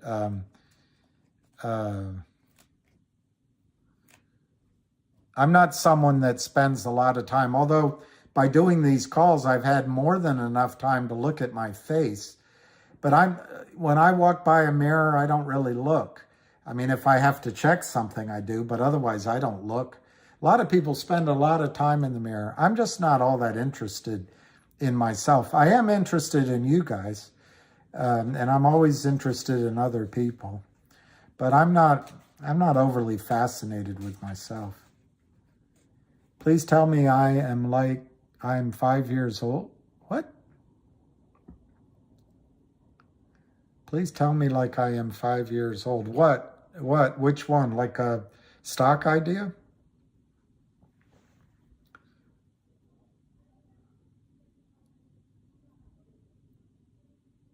Which one is this now? This is recent business highs. It's closed 7.5 capital raise with 62 million shares and warrants. So they sold units.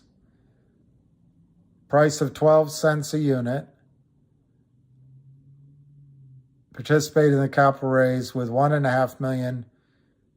Okay, so that's good. The CEO invested alongside. Entered into agreement to replace with new vanilla warrants. I read that too, but apparently I was reading the wrong.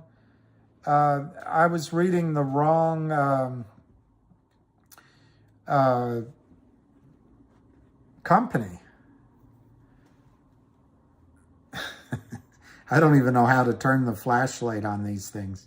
I guess you go to settings,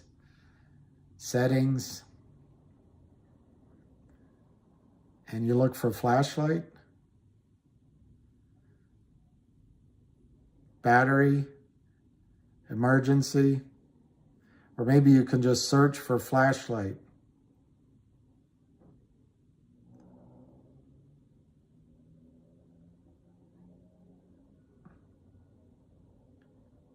I don't know how to turn it on. So I'm here. Let me turn the light on.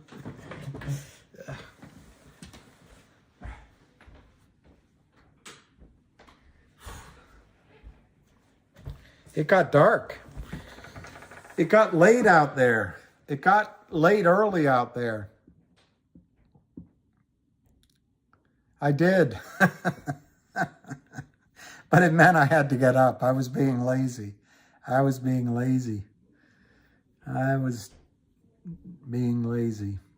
So anyway, that worked. I forget what I was saying, but it's not.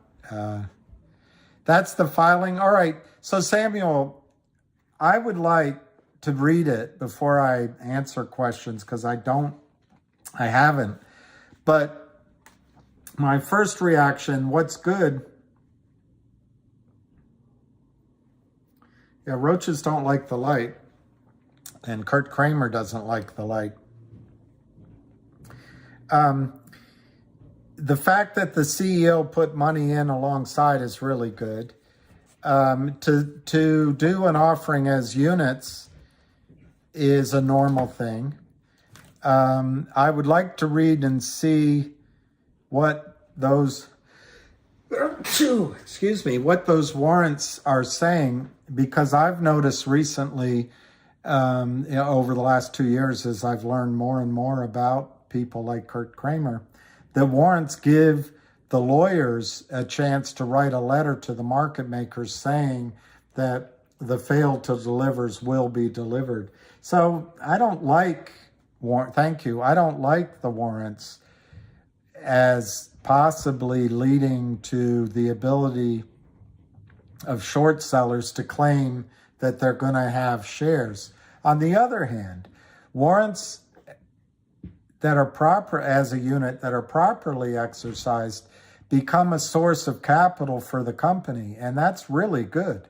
So I just want to read it. Thank you. I just want to read it, and I will. I'll try to do that before tomorrow, because I may buy COSM. Well, Popcorn, as Lou calls him. I think Popcorn did take advantage. On the other hand, and this is a risk in all the companies, what would you guys do? And for example, with COSM, I don't know anything about the company.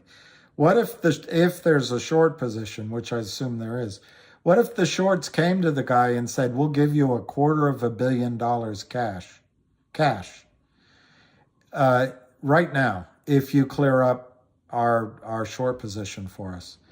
And the guy's going to go, well, let me think about it. Or he's going to say, if with $250 million, I could secure my career for the next 20 years and I could build the company.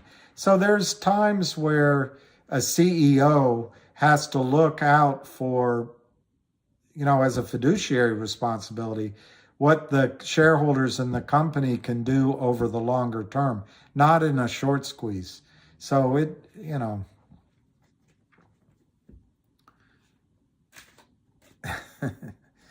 I think AMC either was bought out or was forced to go along with the strategy that Ken Griffin and the rest came up with to save the financial system. And that's why I think in both stocks, is whenever they go up, you just saw it. I think, was it GME or was it AMC? Ran up to 28 or 32 or something, and then boom, the next few days it came down to 8. So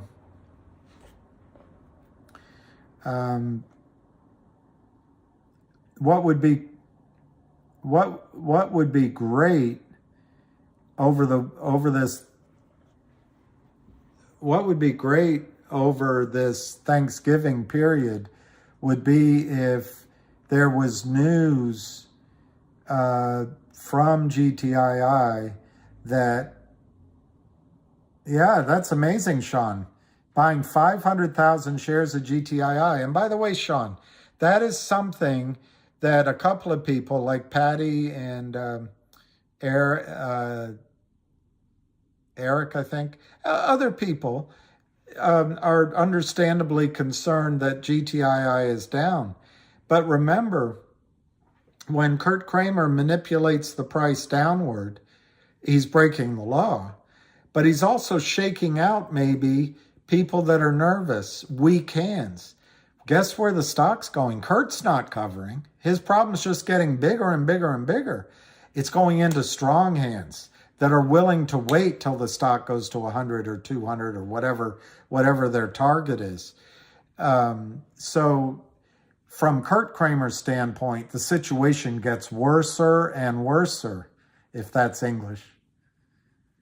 Yeah, I think $500 is a perfect price point. I happen to think it's going to go higher, but 500 would be possum,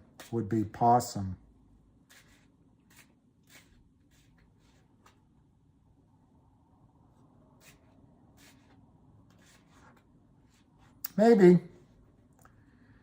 Al from Boston, I've listened to him a few times.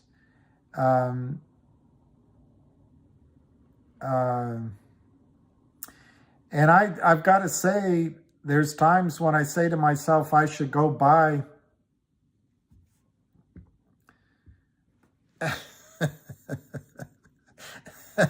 millennial.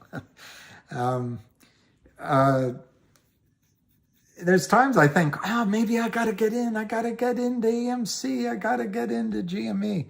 But these three, well, I know all about Finger because I was in it first. Now I know all about GTII, and I've met so many of the people around them. And CRTD, I know. I'm comfortable with the stories I know. How long would it take to get to 500? From here, I think it's going to take several weeks at a minimum, like all of this week. And then I think the soonest we get an announcement on the audit is the first or second week in December. And then we get, in my opinion, almost right away, the upstream digital notice, but that'll have 8 or 10 days on it. So I'm going to say that from now, it's at least 2 or 3 weeks before a squeeze starts. And then as the squeeze starts, it's going to take several days for it to sink in and for FOMO to go around and for everyone around the country to want to buy into the story. So I think it'll take a week or so to really get the fire under it. But when the buy-ins come in and the prime broker buys in, I think from the breakout, whatever day, whatever price, what starts the breakout, I think it could go to 500 in 1 hour. 1 hour. 50 minutes. 750. It could go to 750. I think it's going to go into the thousands of dollars when it's bought in. But I think I really exactly. Big players can just it's a lot like you've in your cities and towns, you know somebody that bought an empty lot downtown and they parked they just allowed people to park there and they made money for a decade or 15 years. And then all of a sudden one day an office building is going to be built there, and this guy that just had a little bit of money to get by, all of a sudden he's worth $10 million. Big money is willing to wait and place their investments. You don't have to believe me, Johnny. You don't have to believe me.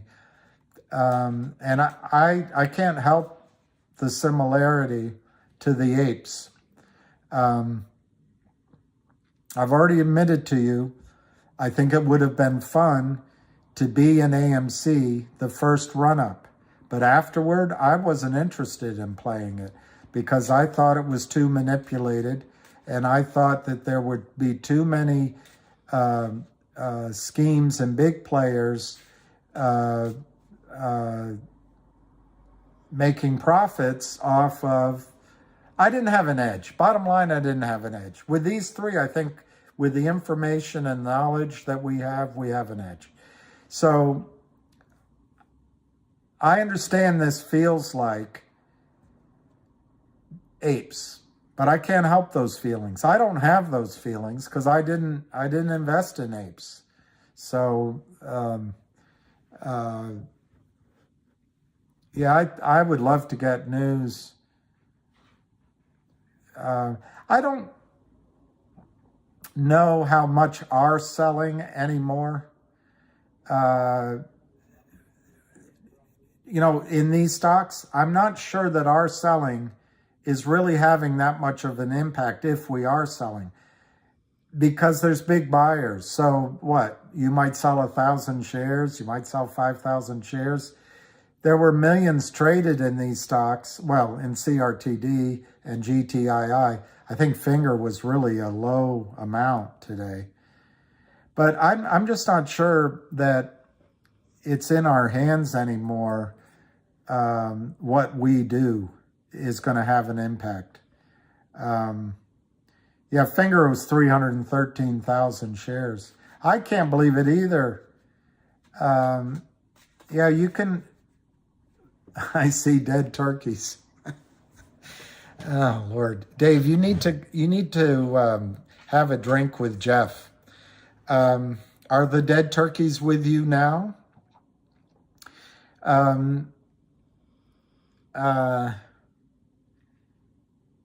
Yeah, I can't believe they got it down to 280, but there's very little trading volume this week.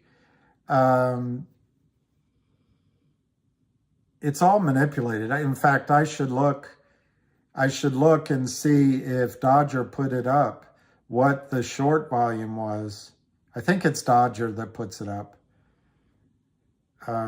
If not, I'll give credit to who does it. Puts up the short volume each day. I know Avid puts it up too. But they manipulate the price down. I'm guessing 80%, 70 to 80%. I'm guessing, and what isn't short, they manipulated. Lose turkey video. Lose turkey video.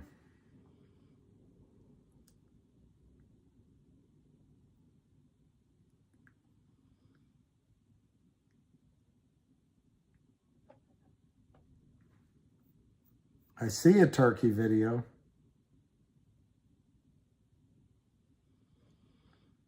But it's not from Lou.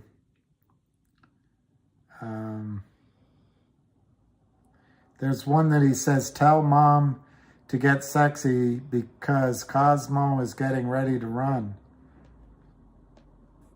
I should have listened to him.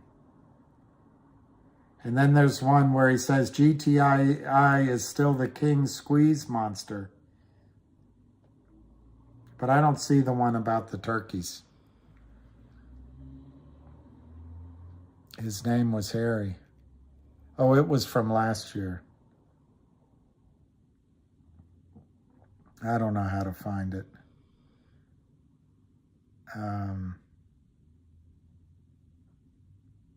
I don't see it anyway. Yeah, I'd like to buy more. And I give great credit to those people like David Lee who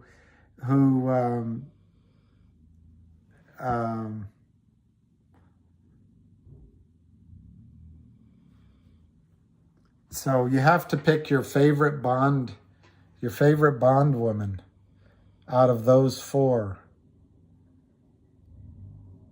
I think for me, so it's either Pussy Galore, Madeline Swan, Anya Amasova, or Jinx. Jinx was beautiful in the swimsuit. But I think I'm going to go with Anya Asmova. Oh, everyone went with Pussy Galore. Everyone went with Pussy Galore. We're not rich yet. I just hope it would be great to get some news from the auditors, but you have to be, yeah, Anya. You have to be realistic. It's Thanksgiving. The auditors are going to be on break. So I just think we've got another week or so to go before the 1-800 law firm gets that's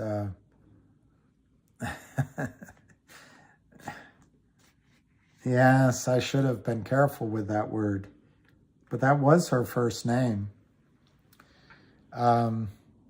Thank you very much, David Lee.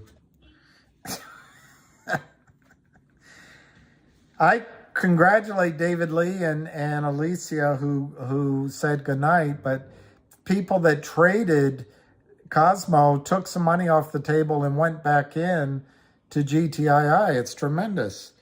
I've been standing like a statue.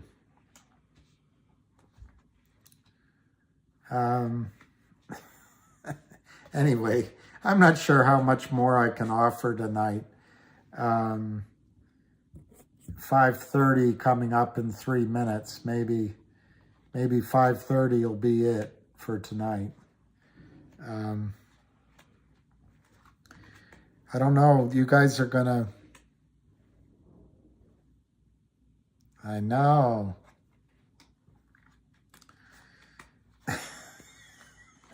I don't want to say that out. You guys are going to miss me when I'm gone. When Thanksgiving, you're going to say, where's that live stream? While you're sitting around the dinner table, so lucky that you have your family around. The last two Thanksgiving, because my dad was in hospice and there was COVID, and now that he died, it's the first time I don't have anywhere to go for Thanksgiving.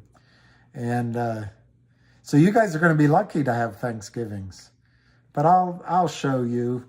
You'll miss me while you're sitting amongst your turkey and loved ones, and I'm with my dog. You're going to miss me, and that'll give me solace. Hey, all right, yo. I don't know how to reach you, but I'll wow, deep fried turkey. I heard that's dangerous. You're going to be in Banff? You're going to be in Banff? I want to go to Banff, where you have nice fireplaces and cool air. Yeah, we should all stream. We can show each other our turkeys. All right, Dave. I'm going to see my sister at Tabard Inn, so I'm looking forward to that. Oh, Matt. Well, one interesting thing about Thanksgivings alone, or any holiday alone, is it can be kind of nice. Just everything's quiet, and it can be nice. It's not the preferable. It's not the preferable way to be. I know. My dog is getting so old. It's like the gentleman earlier had to put his... It's Dozer. Dozer gives the short count. And you guys, guess how much was shorted? I wasn't right. I'll give you that clue. I was wrong. The total volume traded was 1,492,013. During the day, I was right when I gave my number. I was right. But the problem is the volume went up. No, other direction. I'm really shocked. It's 50%. 50%. Dozer put it up. 727,626.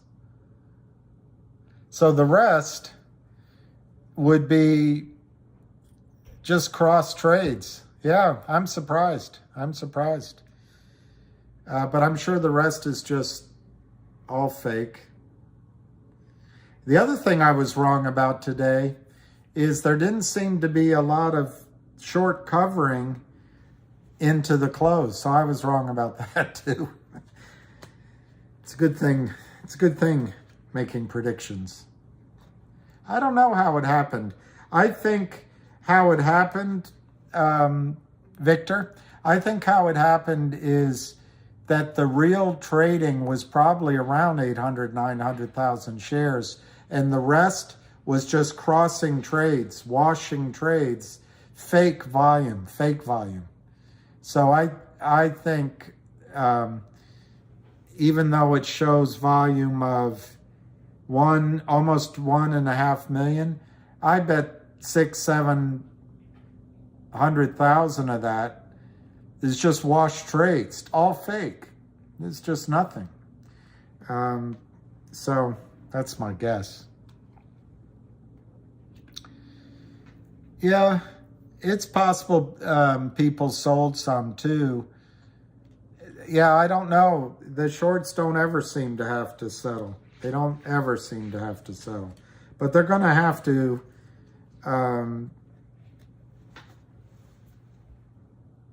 I would say a different word.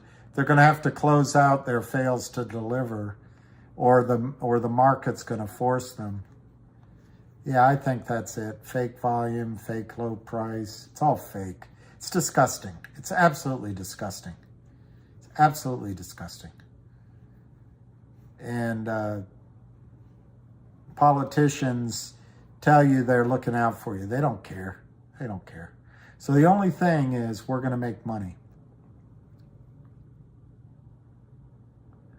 I know, if you don't pay your bills, exactly. So, but if you're wealthy, if you're Kurt Kramer, you can just stuff the accounts with fake shares. And hey, look, we're geniuses.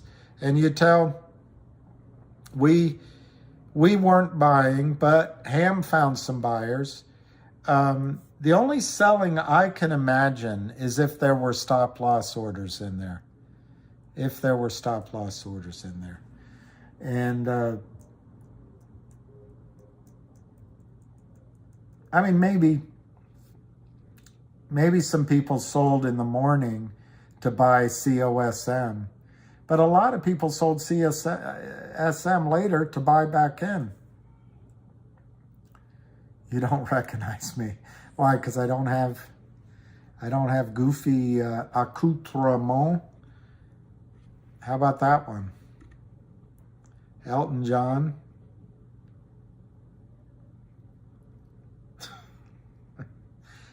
Why is this useful? Why is it useful?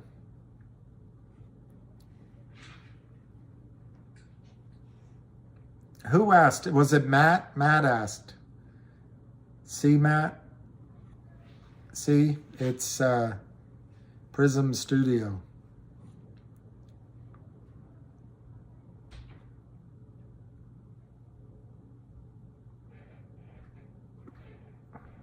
I don't know. But now I know the button. Because of one of you guys, I know the button now to turn it off. Yeah, we're still live. They're playing ping pong. I mean, I don't know. We don't have to be live. Yes, I bet people put stop loss orders. I wouldn't. On the other hand, that guy that traded it at $7, I wish I had sold some at 7. I don't know. They have a fun column.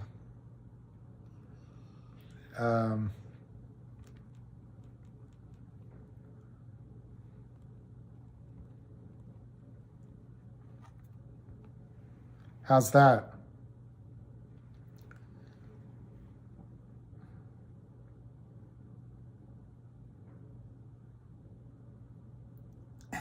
Hey, Max. I'll try to. I was a little bit mad at myself this morning that I got so worked up and was kind of, yeah, I wasn't proud of myself, so got to be careful. This isn't about me.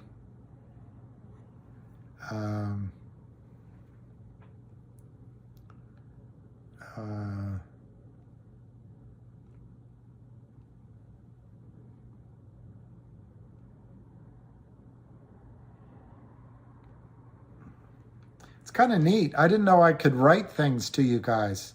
So, I know, shouldn't have gotten upset at Everett. I forgot. I could write things to you guys in the future. I can explain things, although it's turned around, I guess. You see this all backwards. Yes, I will. A chick magnet.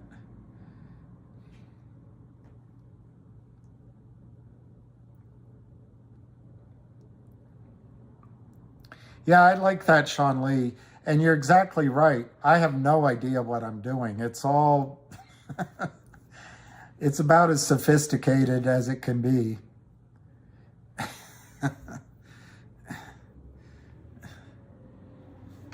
Well, there you go, MH. The company has to follow the rules. And Kurt Kramer, the Lind Partners don't have to. Am I 100% confident? No, I'm not 100% confident because there's always risk. So you always, you don't know, but it's where I've made my whole bet on that now. So it's the commitment I made based on analysis, but I'd be kidding you if I don't worry and think, what could go wrong? What could they do? I have all those worries, but I believe it's going to squeeze. You're asking, you said 100%, but I would give it 97%, 98%, 96%.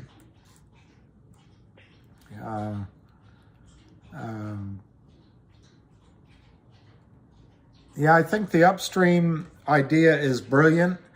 The only way I think it could be better, but I'm not sure that upstream ever thought about it.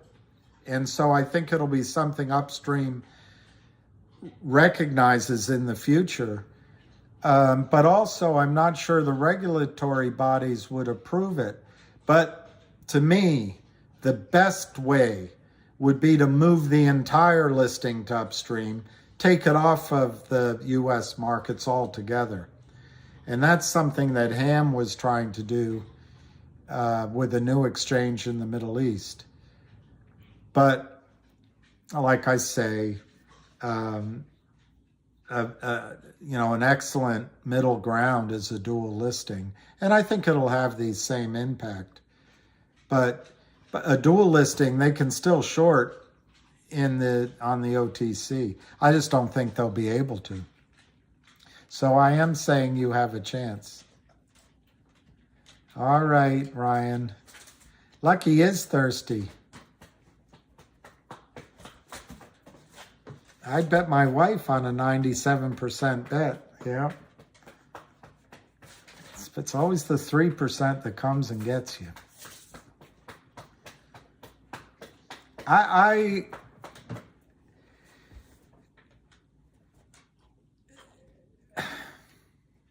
Ham says that GTII is the best setup he's ever seen. And he's called others. So, hey, Lion. Oh, you're a good boy. He's a good boy.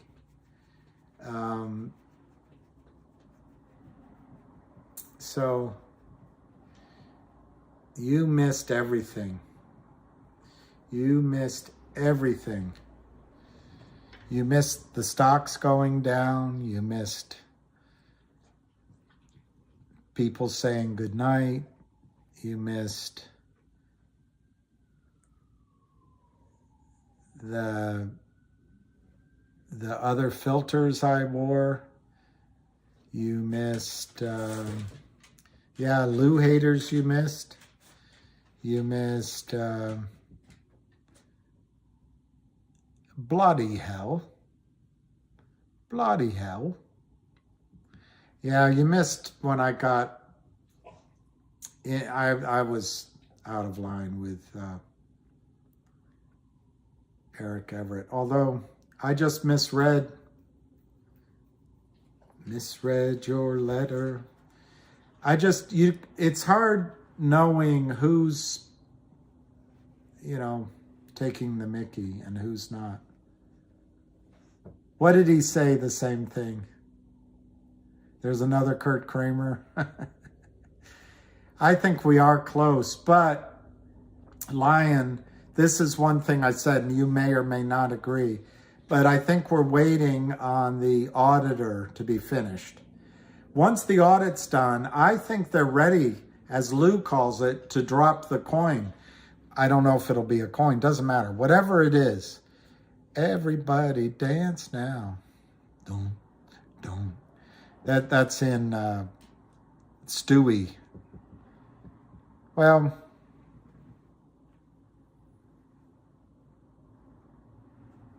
it's easy to criticize from the sidelines. I think he made a good call with Cosmo. He's made, I'm impressed with but I also think Lou has a bigger strategy. Hey, Mac. So I don't think he's just throwing things out there for the hay of it. I'd love to have a GTII party.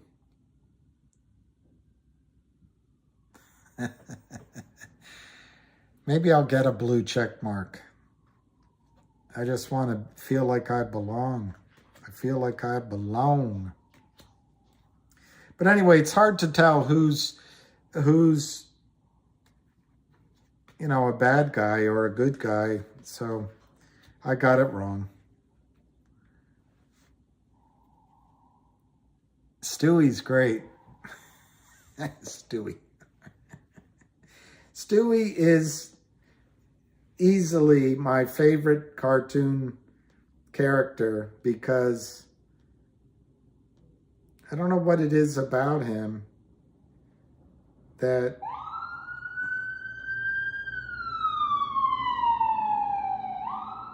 wow, it's so loud.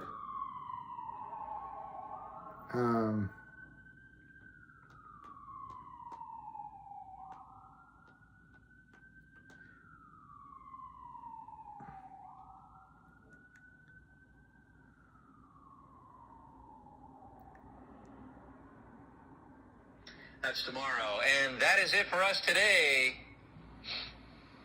Okay, I don't know. Whatever it is, it's not right on the teleprompter. I don't know what that is. I've never seen that. No, there is. We are going to do Sting, yeah. Okay, but... Okay. Now, I can't read it. There's no words on it. Okay. Ready? Sure. There's no words there. To play us out. What does that mean? To play us out. Sting is going to do, it's a video, Sting video. What is... For credits. I don't know what that means, to play us out. What does that mean? To end the show? Yeah.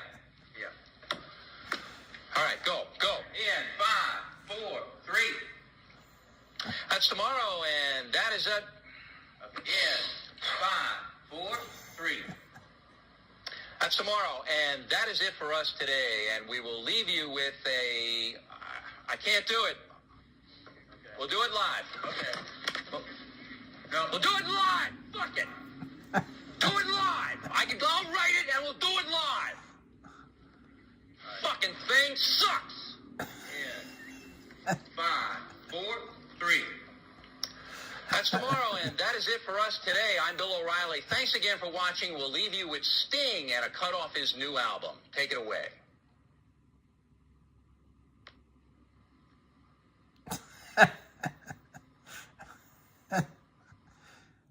That's tomorrow, and that is it for us today. Okay, I don't know. Whatever it is, it's not right on the teleprompter. There it is. We are going to do Sting, yeah. There's no words there. To play us out. What does that mean, to play us out? To end the show? Yeah. All right, go. In 5, 4, 3. That's tomorrow, and that is it for us today, and we'll leave you with a... I can't do it. We'll do it live. We'll do it live! Fuck it! Do it live! I'll write it, and we'll do it live! Fucking thing sucks! In 5, 4, 3. That's tomorrow, and that is it for us today. I'm Stewie Griffin. Thanks for watching. We'll leave you with Sting and a cut off his new album. Take it away.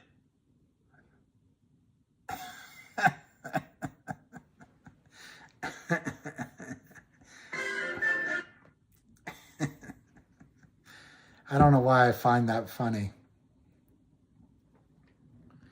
Yeah, I don't know. It was probably 30 minutes, 45 minutes in. It was...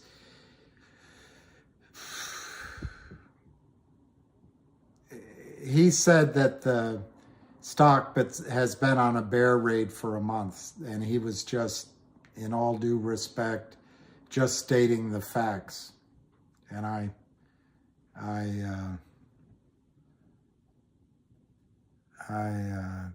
yeah, the dip at 270, that's great. I don't know how to delete that. Maybe if I go here, no, that's wrong.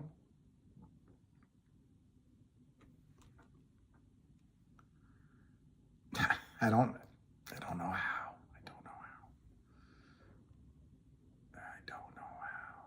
Oh, I have an idea. Maybe I can find that same button.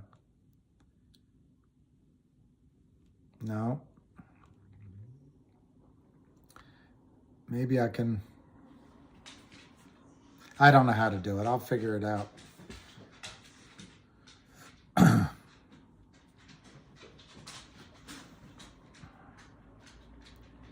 I'll try. I tone can be,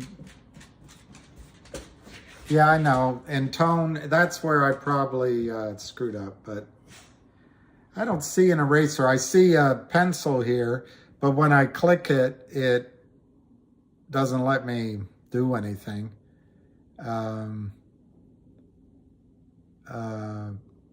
Anyway, I'll try to, I just don't know. Windex. I'll just go buy another computer. That's what I'll do. Yeah, maybe when I turn it off and do it live. We'll do it live. All right, so I don't know what else to talk about. And I do have to go walk. W-A-L-K. W-A-L-K. Can you go to Lose To page to videos? It's from a year ago. It's called Insurance Turkey. I will, Candace, if I find it. Oh, you can erase it from your screen? I wonder.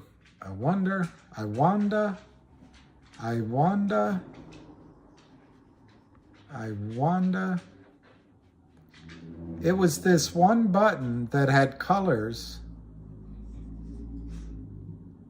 and now I can't find it.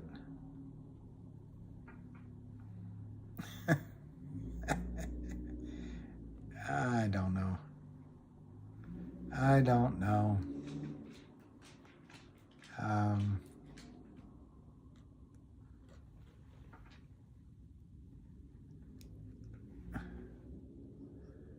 Oh, here's some nice things. Here's a nice one. Let's see what that does. See? See that? That's nice. And there's nice. And there's a lot of puppies. I'll leave it till next year. There's some puppies there, puppy dogs.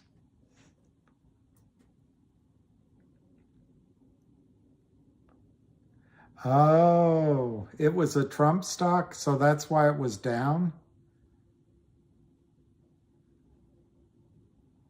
That's interesting.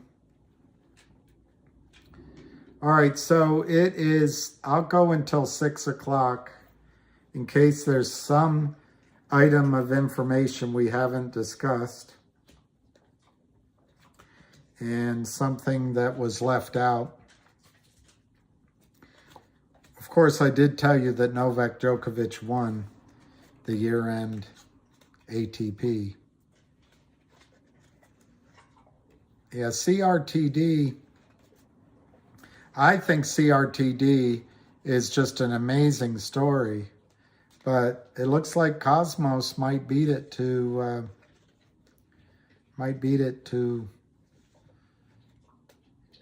the excitement. But I would just love GTII to go so that we can all have fun. So we can do it live. We can do it live.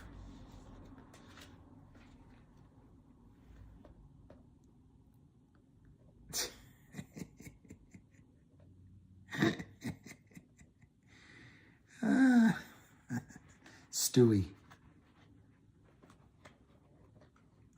Joseph, I'm jealous. I'm jealous of all of you. I'll look. I'm jealous of all of you that got into Cosmos. He did a short.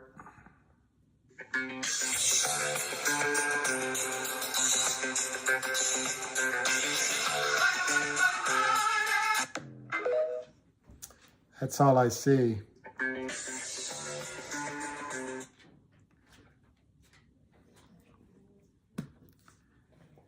Yes, cod. Cod is a good fish. I'm scared to FOMO. I'd much rather buy things when they're down. And but there's an argument to be made to purchase when something breaks out because you don't have to wait. But I just want to study it. I know money, money, money, money, money, money. I don't know what to do with DWAC. I think it is going up. I guess it's saying that if Trump runs, it's going to be successful, but yeah, the problem with waiting for pullbacks is they often don't come. They often don't come. So, all right, 6 more minutes. Call of Duty. That's a good movie. Unless you're talking, Christine, unless you're talking something else like, you know, something private. Ah, they got an extension. Well, I guess that's good. And then they figure maybe Trump will be running and there'll be all sorts of attention, and maybe that's why they got excited. Yeah, I'm wishing I had sold even just 1,000 shares of GTII and bought some COSM in the morning and sold it, but I didn't. I like those little puppy dogs. I have to remember that. Nothing bad about puppy dogs. Oh, you have to do your duty. My dog has to do his duty. So we got 5 minutes. I know. That's actually Avec Fet. That's actually more true than you realize. Although true is an absolute. But it's closer to the truth than you realize.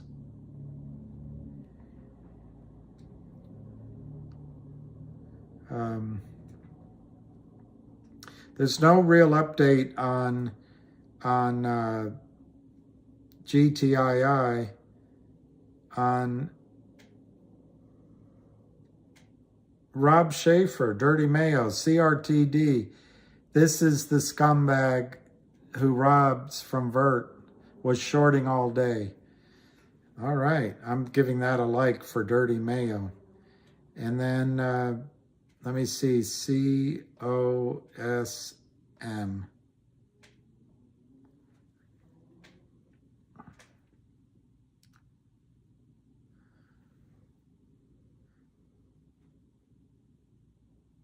Rizzle Dizzle says, sheesh, it's gonna blow.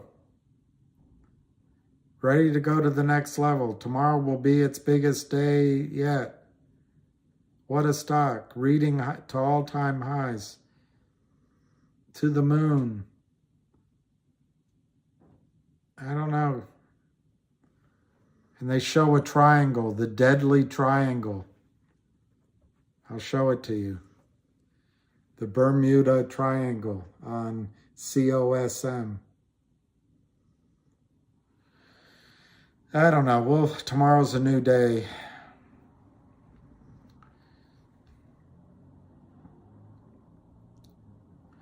right-click the drawings. Okay. No. All right, let's go. No.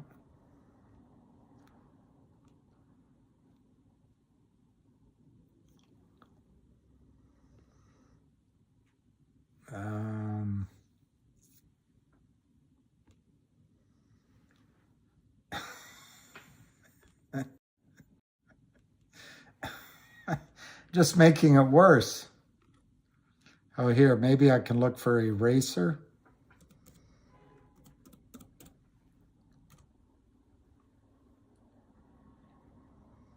Okay. Here's an eraser.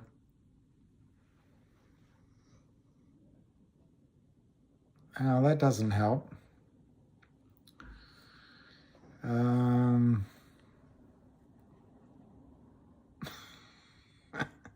I think when I turn off, it'll go away.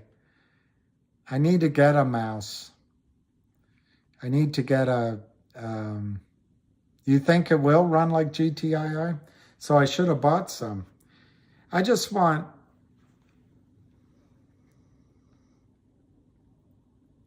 yes, my goal's right in front of me. No, I like this. It's just, as someone pointed out, it doesn't have a mouse. Mouse. If it's still there in the morning, I won't sign on. I never read instructions. But I'll find out how to clear all this. All right, one more minute. No, I didn't use a Sharpie. Wow, 33.73. You could have had it 20 cents lower last week. 20 cents. I'm such an idiot. I'm such an idiot. It's moving right now. Alicia's back. She must think my screensaver is...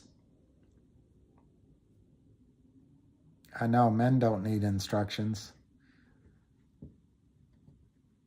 There's, you did? Oh, you're amazing. 450's great. 450's great.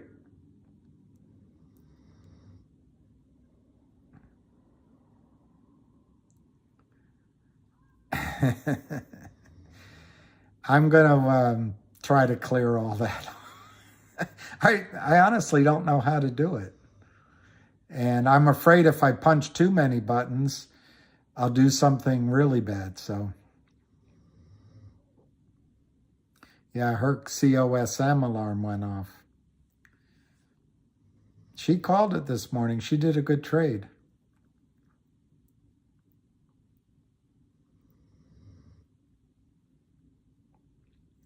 All right, 6 o'clock. Do you know where your children are?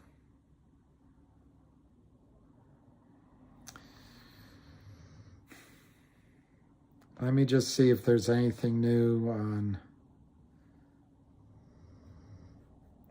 Yeah, put the Santa on. I don't know how to do it. I think I hit this. No, that's not it. I think I hit this. And then I go like that. Ah, here. Here, I might have found how I can get rid of all that.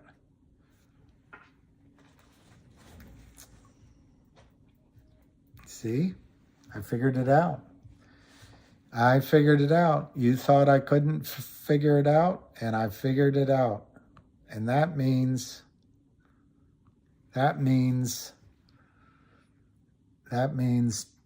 tomorrow, my goals are gone.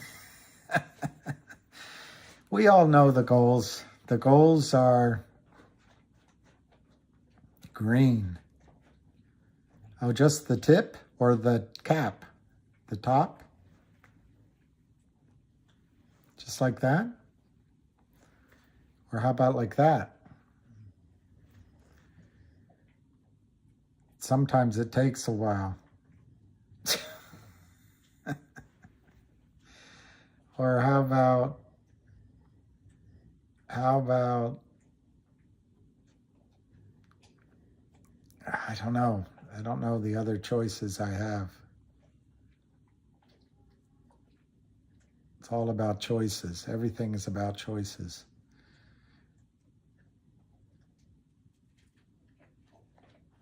Yes, there's coins falling from heaven, digital coins. I know I'm still on. I think I'm going to end it soon, but there's coins falling from heaven. Actually, it looks like, I know, that wasn't a very pleasing thing. Yeah, the National Archives and Art Gallery on Friday. I actually recommend the Old Ebbitt Grill. It's next to the White House. It's a nice restaurant. It's not too expensive. It's always full. It's I think the 9th or 10th highest grossing restaurant in the country. But the Old Ebbitt Grill, it's on 15th. I think it's 15th, right next to the White House. There's also, if you go closer to Capitol Hill, there's the Capitol Grill, which you've heard of before. That's nice. The Trump Hotel has a nice restaurant, but I don't know what happened with Trump, if it's sold or not. Might have been sold.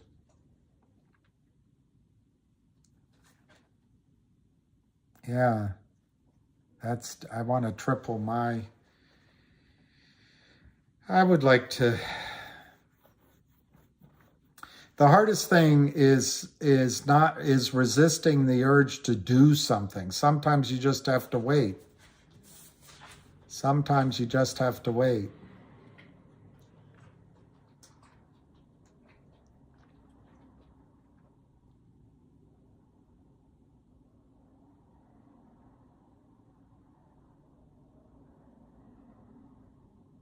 I don't know.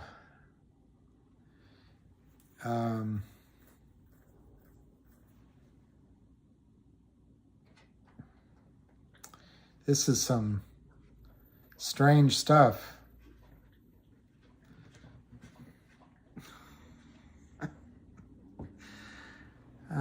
What did people do without such items?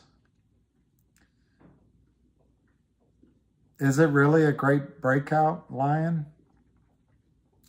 So maybe tomorrow we have to buy some.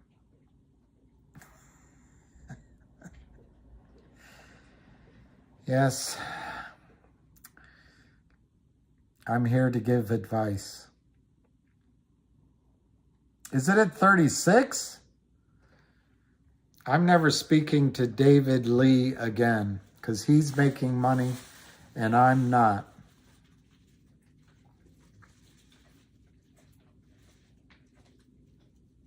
Wow, David, you're right.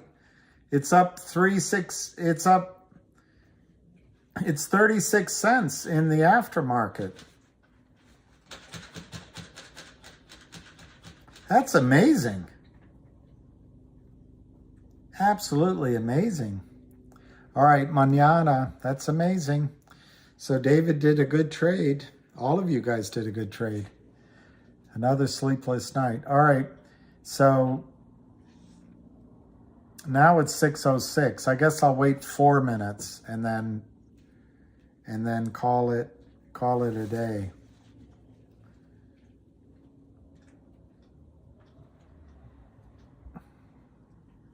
I know.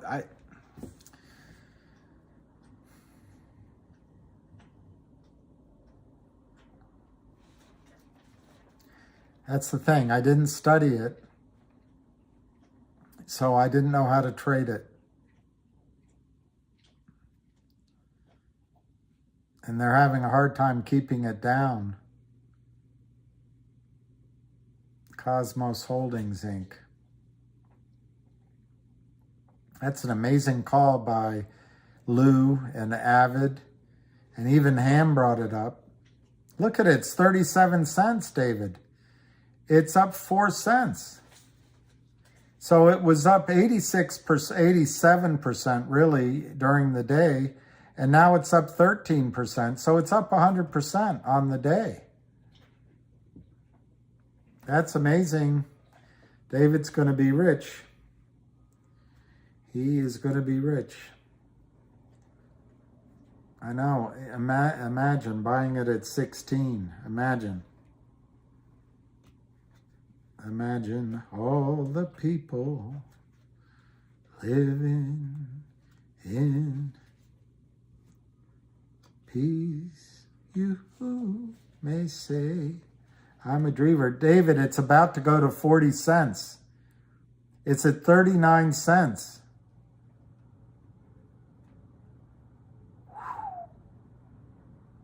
Roger, you're going to double your money. It's 40. David, it's 40. It's 40 cents. Unbelievable. Unbelievable. 39 cents, 39.82, but it was 40 cents. Absolutely unbelievable. 39.41, 39.82, 39.75, 39.82, 39.75. It's unbelievable. It's unbelievable. David, it's 40 cents. I mean, it's as close as you can get to 40 cents. 39, well now 39.5. 39.75. So maybe that'll be, yeah, that's a Lou filter. It's Elton John. Rob, that's amazing. I don't know. I'd be afraid to buy. I was afraid to buy at 30, but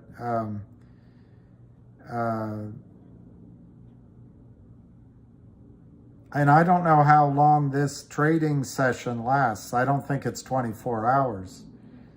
So I'm sure they'll try to hit it down in the morning. I just don't know enough about these.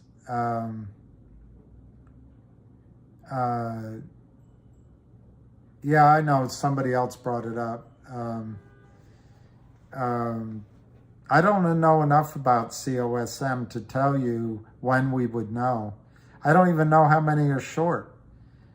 But my guess is if you're going to have a short squeeze, it's going a lot higher than this. Oh, maybe it stops at 6. 6:10. All right.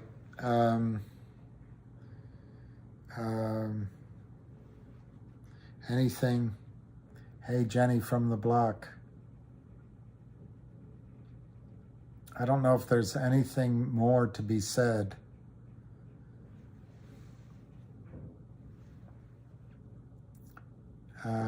Yeah, still at it, KYP. PYT. Lions, lion of all trades.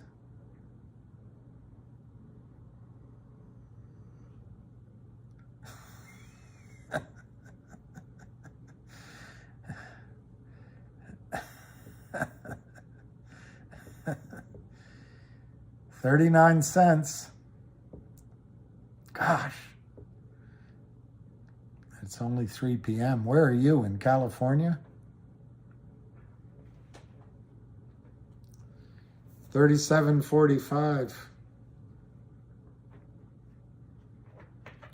One thing that I was taught when I was a broker, wealth manager, is you can look at these when they're 37 cents and just pretend it's $37 and think of how it trades from today. At the low of today's low was what, $18? I know it's 18 cents, but $18 up to $40, that's a big move. And then try to, in your mind, think of how this would trade as if it were dollars instead of pennies. It usually works. to give you a guideline. Yeah, they're all, yes. There are no guarantees. If you want a guarantee, buy a toaster. Is it Clint Eastwood that said that?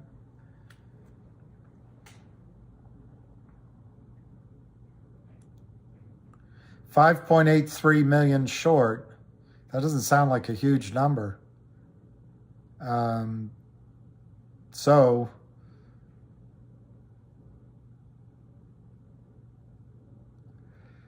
yep, being in the green is what it's all about.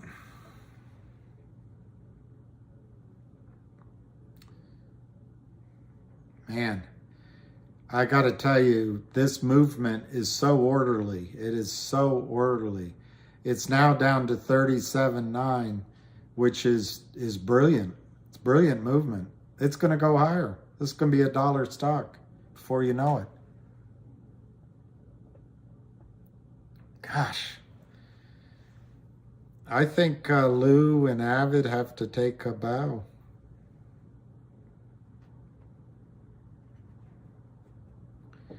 Well, can't be in them all. And there'll be a day when it's GTII. Yeah, I think the dropping is very healthy, frankly. Very healthy. It probably means it doesn't have a sell-off in the morning.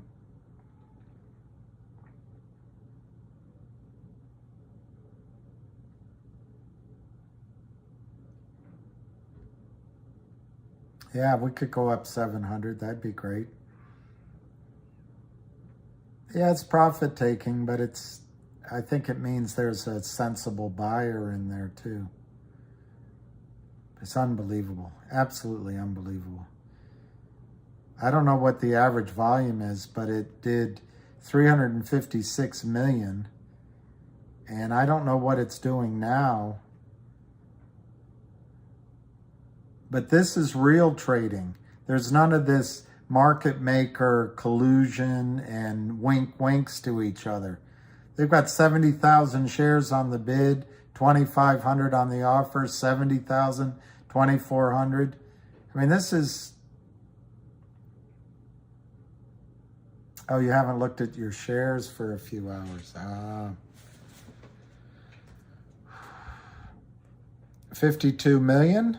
So I guess it's up 6-7 times.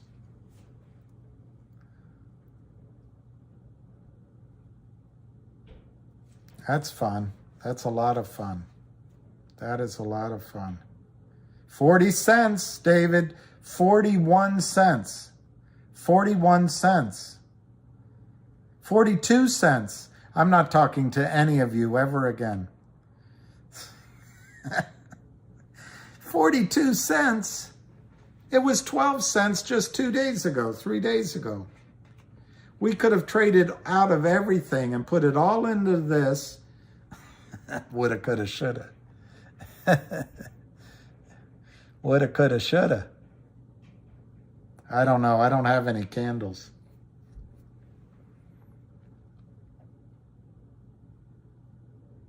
I don't have any candles. It's 42.5 cents.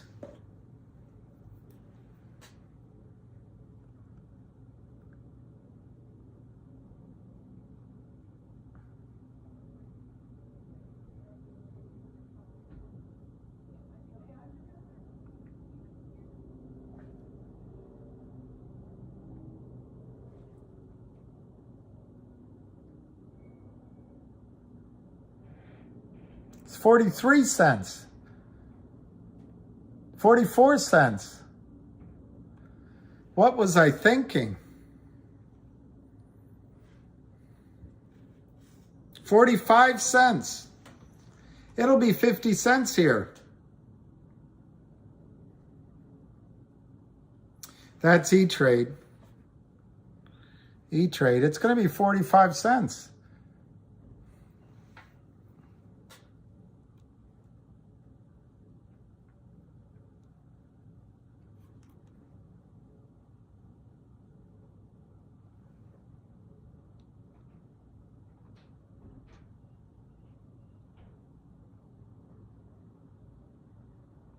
There, 45.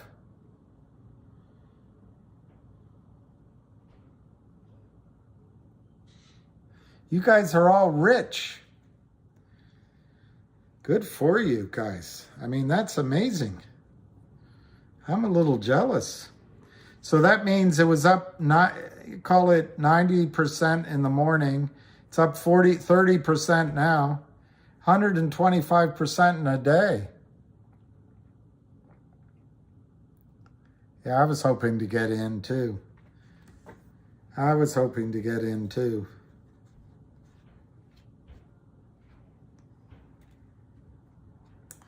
But that's what happens. This will happen to some people. They could be covering. Yeah, I don't know where the hater went. But what could also be happening? I don't know, counselor. The problem is I didn't study this stock, but my guess is in the morning they're going to try to sell it off. Yes, Joseph Everett, I think that's probably right, what Lou's saying. But I think whoever's short this will try to drive it down tomorrow, and certainly on Friday.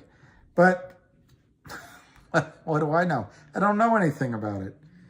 It's acting like it wants to go back to, 5, 6, 9, 10 quickly without waiting, without a pause for the cause. And it's certainly discouraging me. Yeah, Hustler, it's not looking like it's going to drop. I agree with you. But yeah, it's 42 cents. I mean, you're up 100 and some percent in one day. The short interest is high. So the question is, are they covering? I can't imagine there's going to be covering, because what kind of margin call do you get on a penny stock? It's not even up into the dollars yet. I don't know. Guys, I don't know. I'll try to study it a little bit. But certainly can't blame you for taking profits.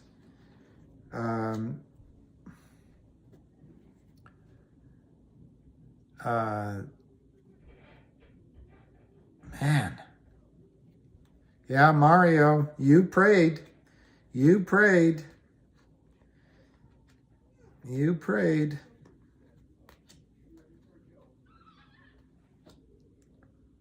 It could be just getting started, Sparky. I just didn't study it, so I don't know enough about it, but it could just be getting started. And certainly, if it goes to $4 or $5 from here, it's a good investment right here at 42 cents. All right, Jennifer, 500 more. See, that's the way to be, Jennifer. You bought it lower, right? So now by buying here, if you had only bought here, you might regret it tomorrow if it corrected. On the other hand, because you already own some, your average price is always lower than what you paid. So it's a good way to do it.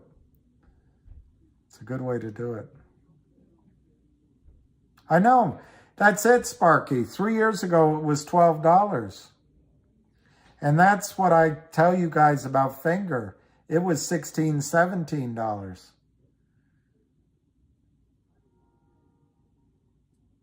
There's Grand Piano. Exactly. Put it all back into GTII. I don't know if it's going to dip that low, but maybe. That'd be nice.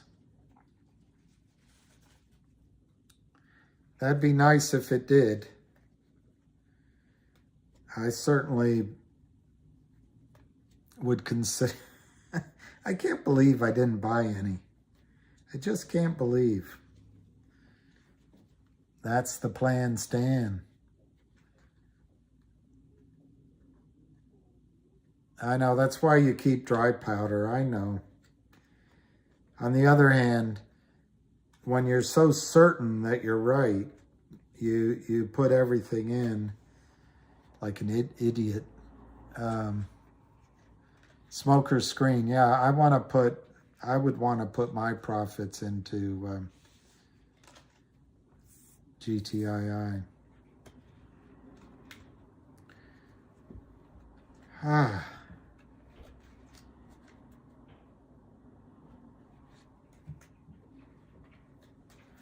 Just imagine 10 days ago. It's too up. It's too up. It's too OP. It's too up.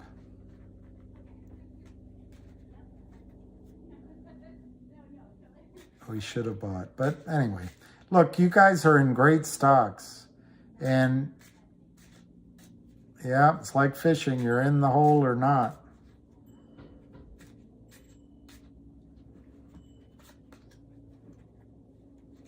But the fact is, overpower. I see.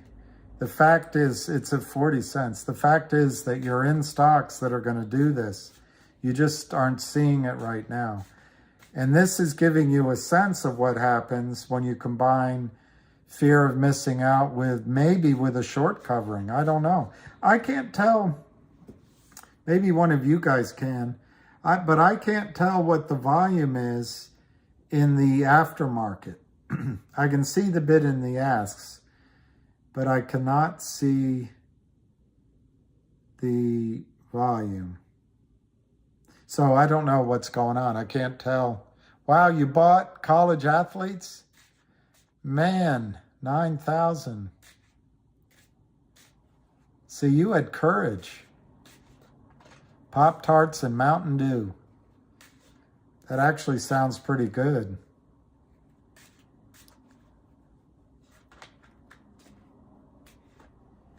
Alicia, Sergio. Yeah, I'm sure they'll put a video out on it. 361 million? Oh yeah, that's during the day. That's during the day. But I'm wondering what the volume is from 4 to now. Because they don't give me that. They give me just the price in the trades, but they don't give the volume, after hours volume.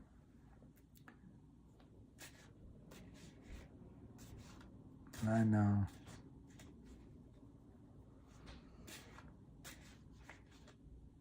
Oh, the volume keeps climbing? All right, so maybe the total volume reflects both trading sessions. I see what you're saying. I see what you're saying. I got you, Roger. Roger, Roger. Roger, Roger. Don't call me Shirley, Roger. Shirley, Shirley. All right, so it's 6:26. I think at 6:30 I'm gonna say goodnight because I have to copy that, WALK. My dog. Wow, it's 40 cents.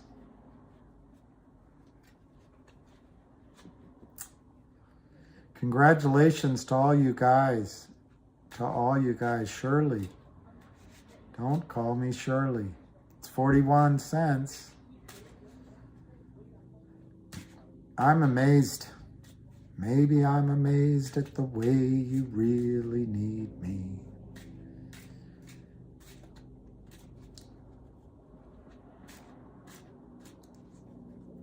Shirley, you can't be serious. I am serious. Don't call me Shirley. 41. I know you guys, Lou and Sergio and Lion and all of you guys are in Cosmo and I'm not. I feel left out. I feel left out. I'm going to look just to see if there's any aftermarket trading in MMTLP. No. I don't know how they got that one down.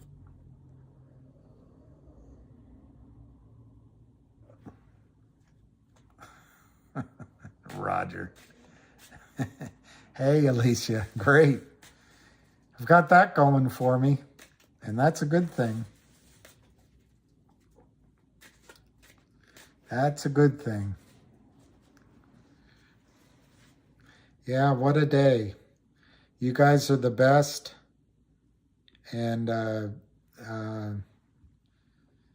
heck with all the rest. What is this? What are these? What are these? Yeah, is that the news support? Well, that maybe I'll get in on at that price.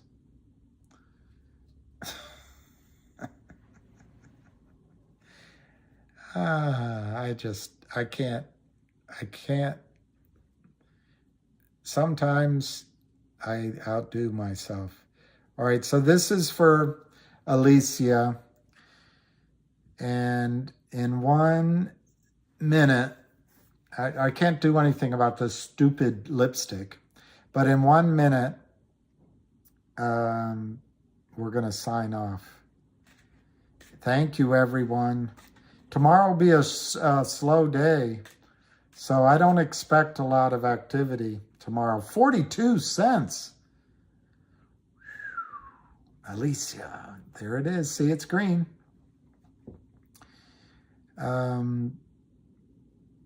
Yeah, I know it could go to $1. You like the lipstick. It belongs on you. I know. Why do they put lipstick here? Ugh. I feel like Milton Berle or Jack Benny. Yeah, Robin Williams. All right, so it's 6:30. So with a hearty har har, I can have one. All right. Thank you, Jennifer. All right, guys. Well, I look forward to tomorrow. Yeah, Mrs. Doubtfire. Don't cry for selling, Alicia. It's just a trade. Just a trade. I wish I had bought, though. All right, everybody. I'm going to... I think that's it. I think I've said everything I can say. And good night, Alicia. To everyone, we will we will see you in the AM. So as they say, peace, love, and happiness.